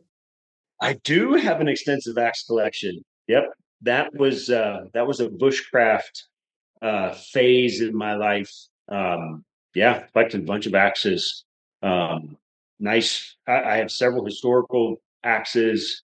A lot of really nice pieces, original handles from like the 30s and 40s. All different makes and styles, and yep, have a pretty good axe collection. Now, here in my notes it says that tell me if you agree with this, that you get bored with certain hobbies and have to start something new every couple of years. Is that something 100%. Okay? So you've been lifting now for 3 years. Are you gonna puss out and stop lifting, and because you're bored of it? Let's hope not. Okay, well, I really like it. He'll just keep you around. You'll just start lifting things differently.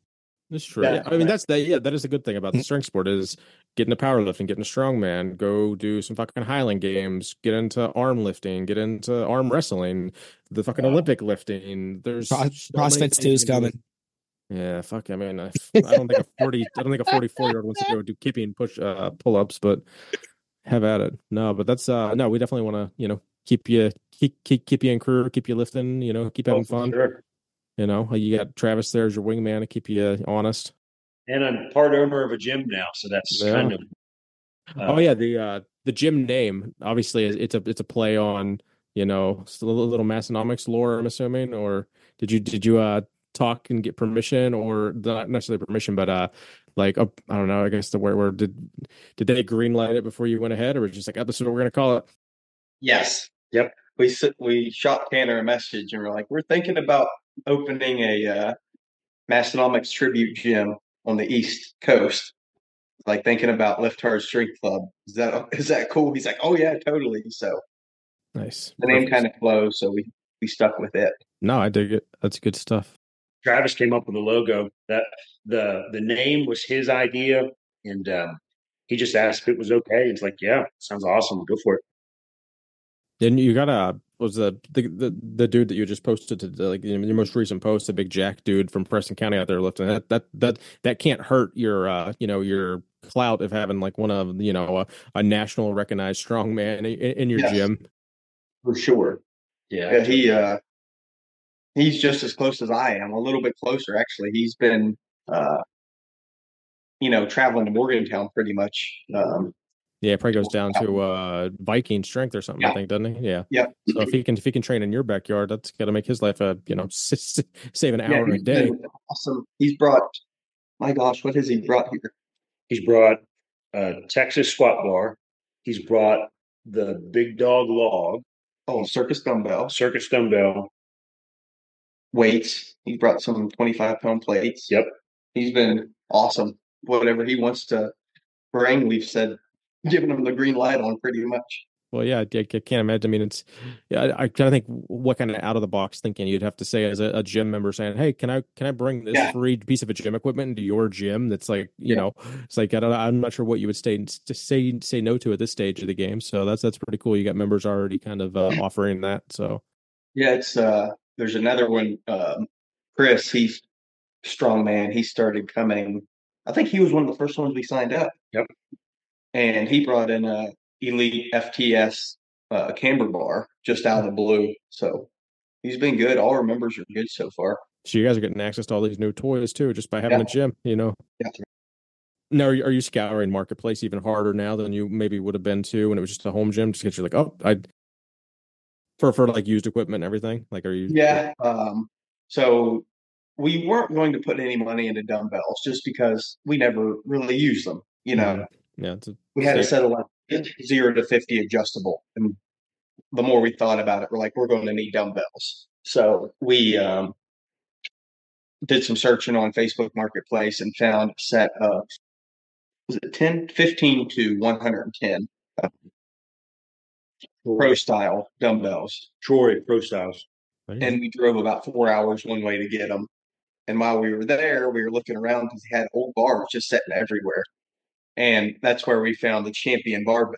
Oh yeah, yeah. And I Hmm. messaged Tanner a picture on Discord. He's like, I've never even seen a champion barbell. I was like, well, do you want to ask what he wants for it? And he said, yeah, you should ask him. So then Stuart had to run 10 miles up the road for an ATM because I just brought cash for the dumbbells. Yeah. But we got it back to him during Arnold. Love it.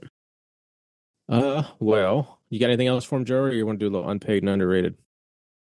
Yeah, before I go into another coughing fit, let's jump into unpaid and underrated. You guys, I'm sorry. Like I keep muting and just bailing to cough into my sleeve here.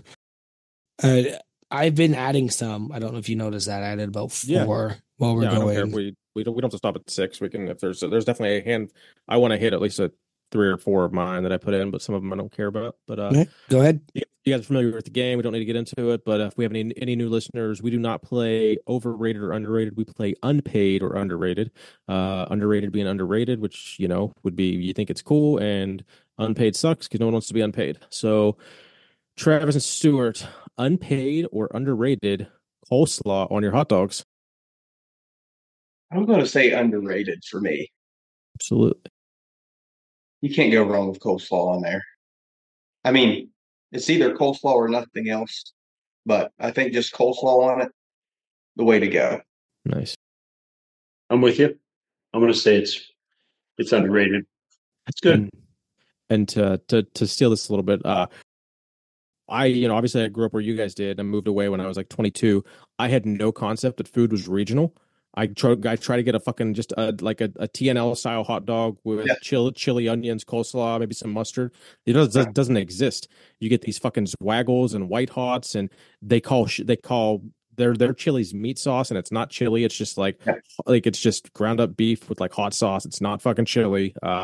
So it's so both of you are going to give coleslaw on hot dogs underrated. So that'll segue me into my next one, another food topic, pepperoni rolls. Oh nope, Joey's got one thing. Let's circle back. I just no, I just want to like coleslaw, Yeah, like shredded cabbage with mayonnaise. KFC coleslaw, essentially. No, KFC coleslaw is a different fucking monster. Well, no, that's what that I'm talking radioactive about. green bullshit. Talking about I'm talking about like real like coleslaw, like typically it's really minced up. But like in my memory, it would either you go and get it from KFC and just buy it because you're trying to feed 30 fucking people, and KFC you can buy it by like the tub. Or if you make it, it's got to be fairly minced up. I'm not talking like super huge chunks that are like over, like nothing in it should be more than like a half-inch long, I would say. No, but like Walmart coleslaw would be fine. Yeah. Walmart coleslaw. Okay, because I like coleslaw can go two ways. Coleslaw can go mayonnaise and cabbage and carrots and shit, or I can go like mayonnaise and cabbage, vinegar and shit, or it can go like in the middle, which is that yogurt that KFC passes off as, and you put that on your hot dogs. Yeah, fucking wild, man. What about sauerkraut?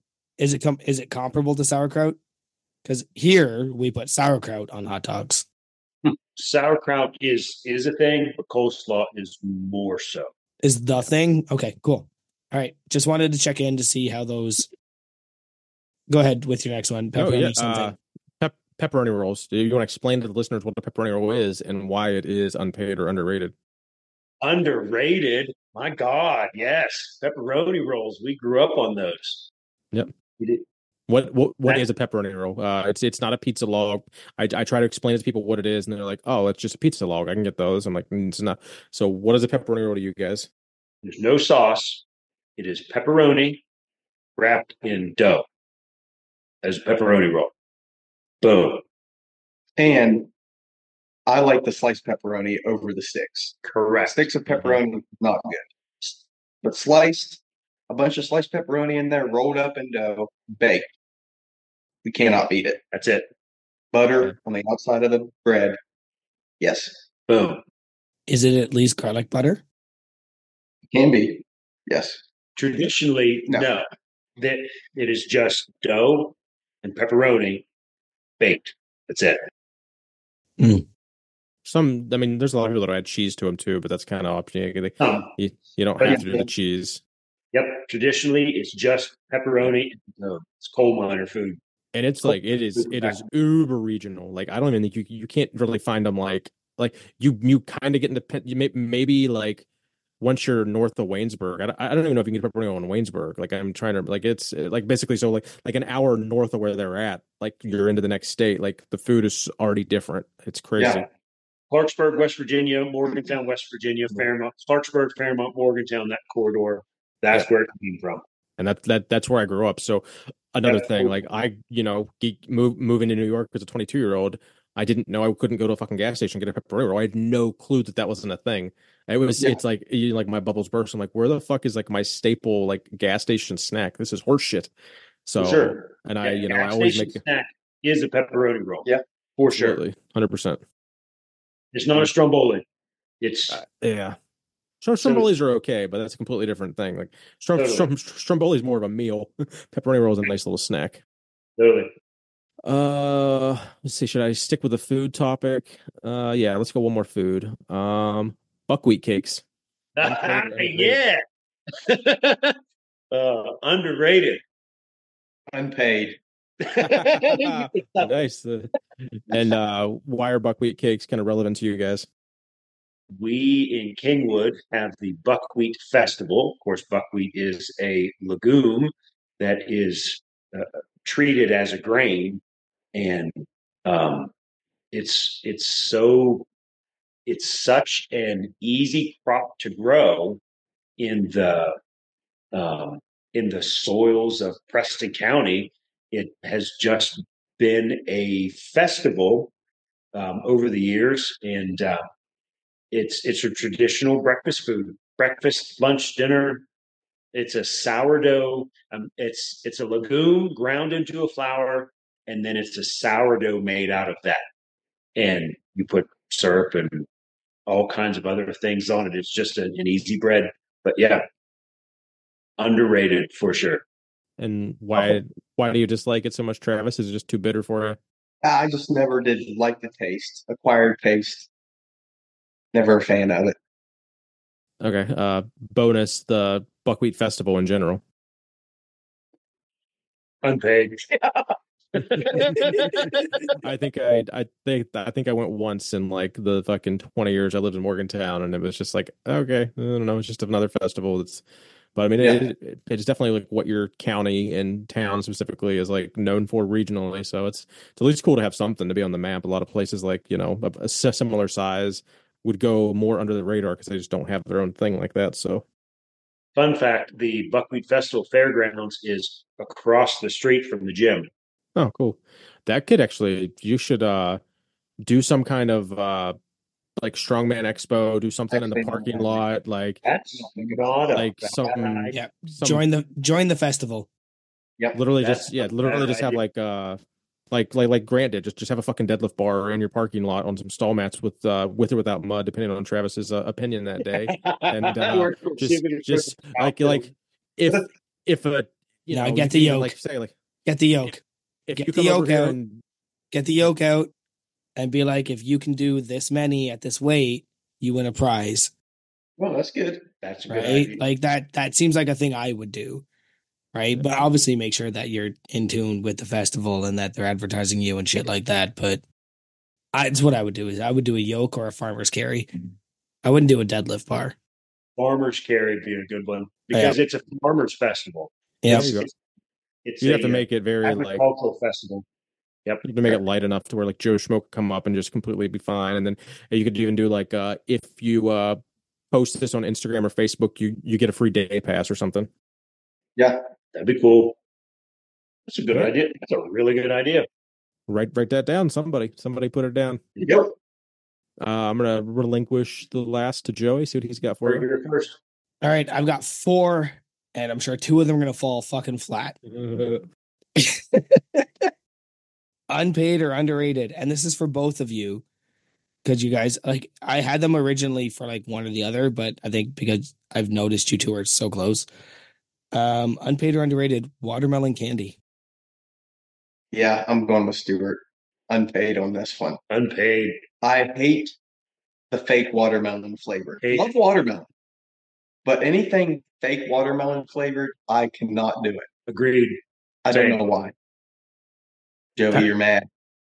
I don't understand. I love fake watermelon. It's so Gross. it's so like it's so unheard of and made up. Like it's just disgustingly unnatural. Yeah. I'm so in. I hate it.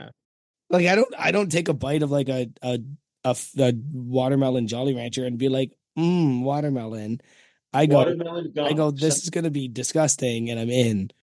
If my children hand me a piece of watermelon bubble gum and I happen to toss it in my mouth before I realize what it is being spit out immediately. I hate fake watermelon. Hate It's it. so crazy. Have you And I- tried the LMNT watermelon flavor? Element? No. It's I had it the other day, my mistake. If you like watermelon, fake watermelon, you would like it. Yes. Yeah, okay.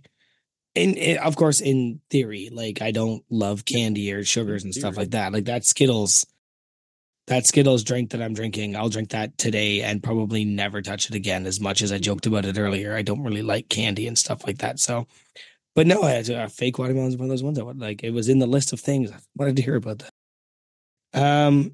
Unpaid or underrated cheese danishes. Unpaid for me. Oh, underrated. Love a cheese Danish. How do you hate a cheese Danish? I don't understand that. I don't know either. I just remember having them so much when I was growing up, and I think it was forced on me. And I hate a cheese David. No, we solely talking about Did just like the McDonald's shrink even wrapped have gas cheese station Danish? ones or Or like, Hardee's. Maybe it was Hardee's. Hardy said cheese Danish. Yeah, Okay. can't do it. Nope. No way. I miss Hardee's. Yes, you guys are so lucky. Ooh, fuck! I never mind. I had a perfect. Sorry, I'm going to steal one real quick. I just it's completely regional, and so it's food related. Sorry, I got to biscuits and gravy don't exist out like maybe don't exist at like fast food places. Like you Yeah. could go to in Morgantown, I could get biscuits and gravy at McDonald's, Hardee's, fucking Burger King. You can't get that up here. Like you can get biscuits and gravy at like 50% of the diners. That's about it. But like it's just so weird, like being able to like go to a fast food place and get biscuits and gravy on the fly with some hash browns, like it doesn't exist. So sorry to steal that, Joey. I just this kindred spirits in West Virginia, they would be like, holy fuck, you can't get biscuits and gravy at McDonald's. Yep, that's a staple, Yes, sure. like buckwheat cakes. So Travis's I can favorite. get buckwheat up here though. Like I can get buckwheat cake cups here. I do. How do they make them up there? Are they a So sourdough still? I don't know, but I can get them. I've never gotten them, but I can. Like I I don't go know. to the grocery store and I go, "Oh, buckwheat, that's dope," and I just don't buy it. But like I can.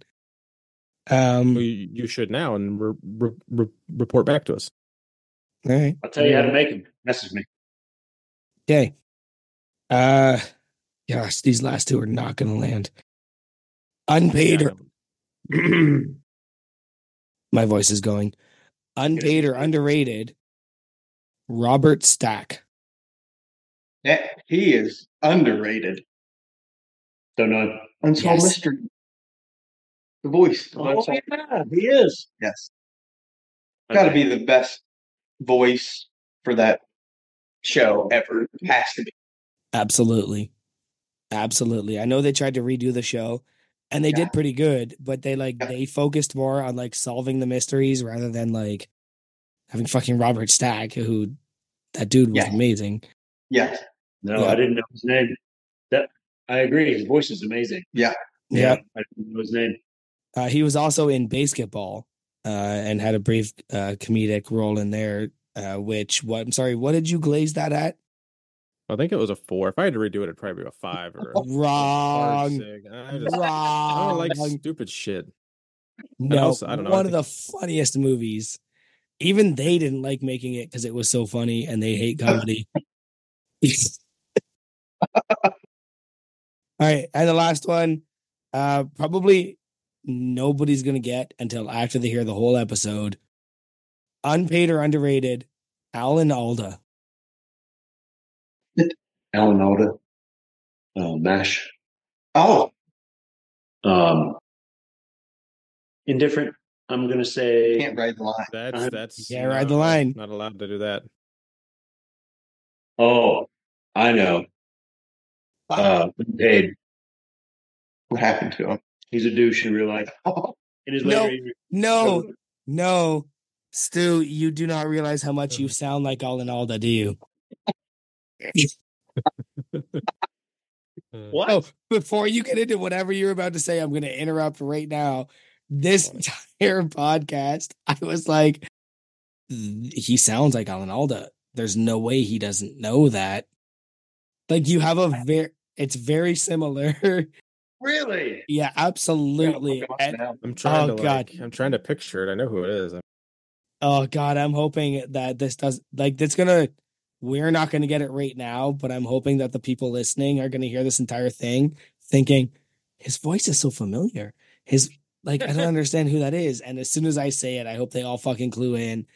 Yeah, you sound very Alan Alda-ish. Are you pulling it up right now so you can hear it? Thank you. I've never got that ever. Are you pulling it up right now, Travis, so you can hear it? I know who it is now. I did not know the face or the name to the face until I looked it up. Oh yeah, no, definitely. The whole time I was sitting here listening, going, he definitely sounds like Alan Alda a bit. I don't know if it's a douche in real life. Like, I don't pay attention to that shit. That's none of my business. Well, the older the more douchey it gets too. It's true. I turn into an asshole. Yeah, as you say it, you sound like him. I have got more Hasselhoff look than anything. Well, looks absolutely. Yeah, there's definitely some Hasselhoff there, but yeah, voice wise, I think that's it. I think they passed unpaid and underrated. Yeah. We'll give them the thumbs up this week. Just by the skin of their teeth. I hope, God, I hope when this comes out that uh, it's only one of two ways. Everybody's gonna go, Joey, you're so fucking stupid. He doesn't sound anything like Alan Alda, and you're dumb and sick and drunk and like nobody cares about you. Or they're all gonna go, this. But no, they'll never tell me that. Someone will have to put a reel together with the two of them side to side. No, no. The Discord will just gaslight me the entire time and be like, no, he doesn't sound anything like that. Oh, totally. Just to argue with you. Totally. Yep. They do. They Mock do. us constantly as they like. Well, do you boys have anything you wanted to hit us with? You kind of already covered mine, but it was when are both you getting into strongman? I dabbled there. Was it the tail end of 2023? I did a charity thing for a local home gym guy that had passed away, so to raise money for his preferred charity. I had a good time. Yeah. I'm not opposed to doing more strongman stuff in the future. It's just my numbers are so bad, and it's not like powerlifting where I can just go out and do my numbers. Like if you can't hit the opening weights, like I'm not going to take a fucking scratch on everything. Like that's Yeah. stupid. Like there's a strongman show at Home Gym Con that I would be down to do, but like the opening weights on overhead are like 40 pounds more than I can press right now. I'm like, I can't press 220 pounds at the moment. I can press like 180 pounds. Like I don't think that I want to like spend my extremely expensive weekend with the boys like hurting myself because I can't press this weight and just feeling like shit the rest of the weekend because I couldn't press the weight. But Yeah. I every time I'm gonna look anytime there's a local gym that's gonna do like 3 strongman shows a year basically. So whichever one kind of like isn't around home, the Lift Hard Live Easy or whatever other powerlifting meet I do. Um, I'll see if the novice kind of, because it sucks because the one this summer would have been perfect because all the weights are basically like a rising bar. So just jump in whatever you want on like all the Yeah. events essentially. So I could pick exactly what I wanted to do, would jump in and just like I still might come in dead last, but I wouldn't take any fucking zeros and I would just feel good about it. Whereas ones that are just a static, you have to lift 250 pounds overhead. I'm like, well, I guess I'm not doing that one. So I will do before I die, I'll probably do 3 more strongman shows at minimum. I'd bet because I could see myself just having fun with them, but they got to be fun, easy, novice, like catered to fucking people that aren't good at strongman, or they at least have the option to like pick my own weight. But I had fun. Awesome. Yeah, Really? same. Like kind of the same, but a little less like I would just do it, right? I would go into the open class and Yep. like, but the last one I was looking at signing up for, they were like, "Oh, open deadlift is 500 pounds for reps," and I was like, "I'm 166 pounds. I'm lucky to do Yeah. 450 for one. Like that's not an entry level for me." Yep. However, doing the movements and just having fun in my home or going to a gym that does that's more likely to happen than me doing a competition. Yeah. Unless that competition is more open to smaller guys like me. And also having Mitch Hooper live within a few hours of me and having Mike Van Wyck an hour from me, like having those guys that like have that kind of thing going on in their gym is more likely to make it happen. Yeah. But eventually, like I said, lifting natural stones is more likely coming. Yep. How can I travel Ontario? They have a whole farm out in Port Hope, Ontario, where they just have natural stones and they just have all of these like weighted classified stones that are like in the stone lifting thing of Ontario that I can just go and pick up. Yeah, I'm down. I'm gonna go do that at some point. Yeah. What's But next? you guys got a list for us? What do you got? What you got? I'll answer anything you got for us. I neglected this part of the podcast. Oh, you son of a as charismatic as you are, you can't think of one thing off the top of your head to ask us that you want to know, you son of a bitch. Are you any good at tug of war? No. I don't I don't think I've played tug of war since Jesus. Like Since I Jesus. don't know. Yeah, Jesus, since it's like Since a Jesus. long elementary time ago. school. I think I just remember like growing up, like the shit we did in elementary school was so fucking like aggressive and like not accepted today that I remember doing. I'm pretty sure we did like tug of war in like third grade, and like people fucking like lost skin off their hands and shit.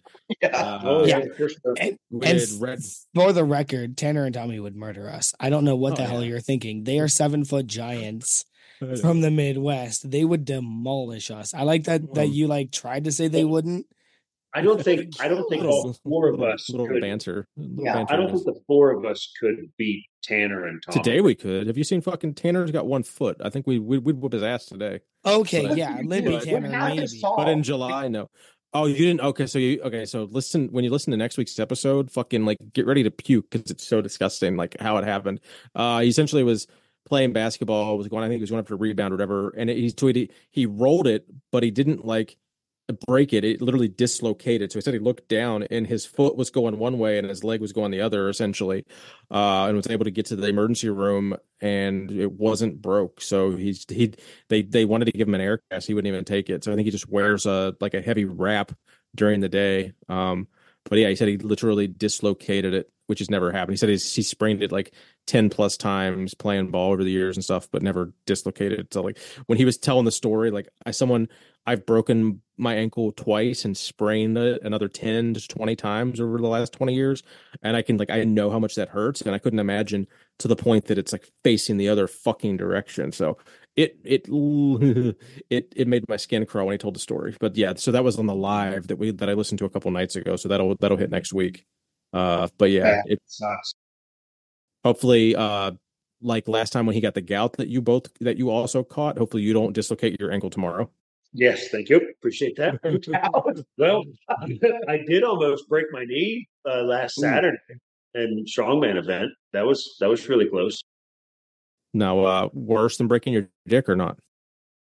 It was scarier. I could see. Yeah, it was going to be much more life changing. Absolutely. Well, yeah, because you can't. You can still go to work with a broke dick, but you can't go to working with a broken knee. Be a lot harder. For sure. To be clear, the dick still works just fine. It's only cosmetic. I was going to say, depends what kind of work you do, doesn't it? Quite true. Yeah. Well, we have a wide variety of guests, so yeah, we don't know what they do for a living. I heard he was sending pics. Yeah. Some of those pictures just cost more than others to see. Yeah, that's true. Right, want to round this out then? Yeah. Travis, where can we find you, buddy? You can find it at Lift Hard Stength Club on Instagram or Trav Turner on Instagram. And Stuart, what's your social security number, your home address, and your cell phone number? Right. You can find me right here in the gym anytime, bitches. Awesome. Well, Stuart is on Discord, so you'll see him in his funny profile picture pop up maybe once every 6 months. So he is on Discord. So don't be afraid to chat with him on there. With the Tommy wig on. Yeah. That was a good post you guys did last summer.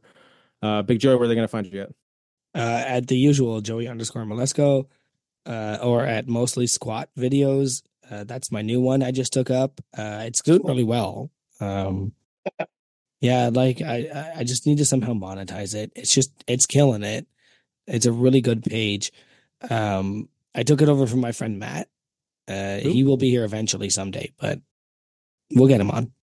Yep, we've been chatting. It may or may not happen, but I don't know. I mean, it's supposed to happen every week, but you know, I had to have an intervention. Had to have an intervention with him the other day. I just kind of figure out why he's bailing on us, and you know, ironically, he bailed on the intervention, the fucker. So, in the meantime, go ahead and use our code for everything that you guys want to save money on. Obsidian, Barbell Rescue, Play Snacks, Home Gym Con. Code unpaid will save you a little bit of money on all those.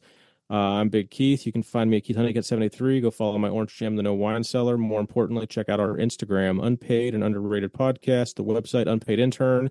Check out our YouTube. And until next time, we'll see you next Tuesday.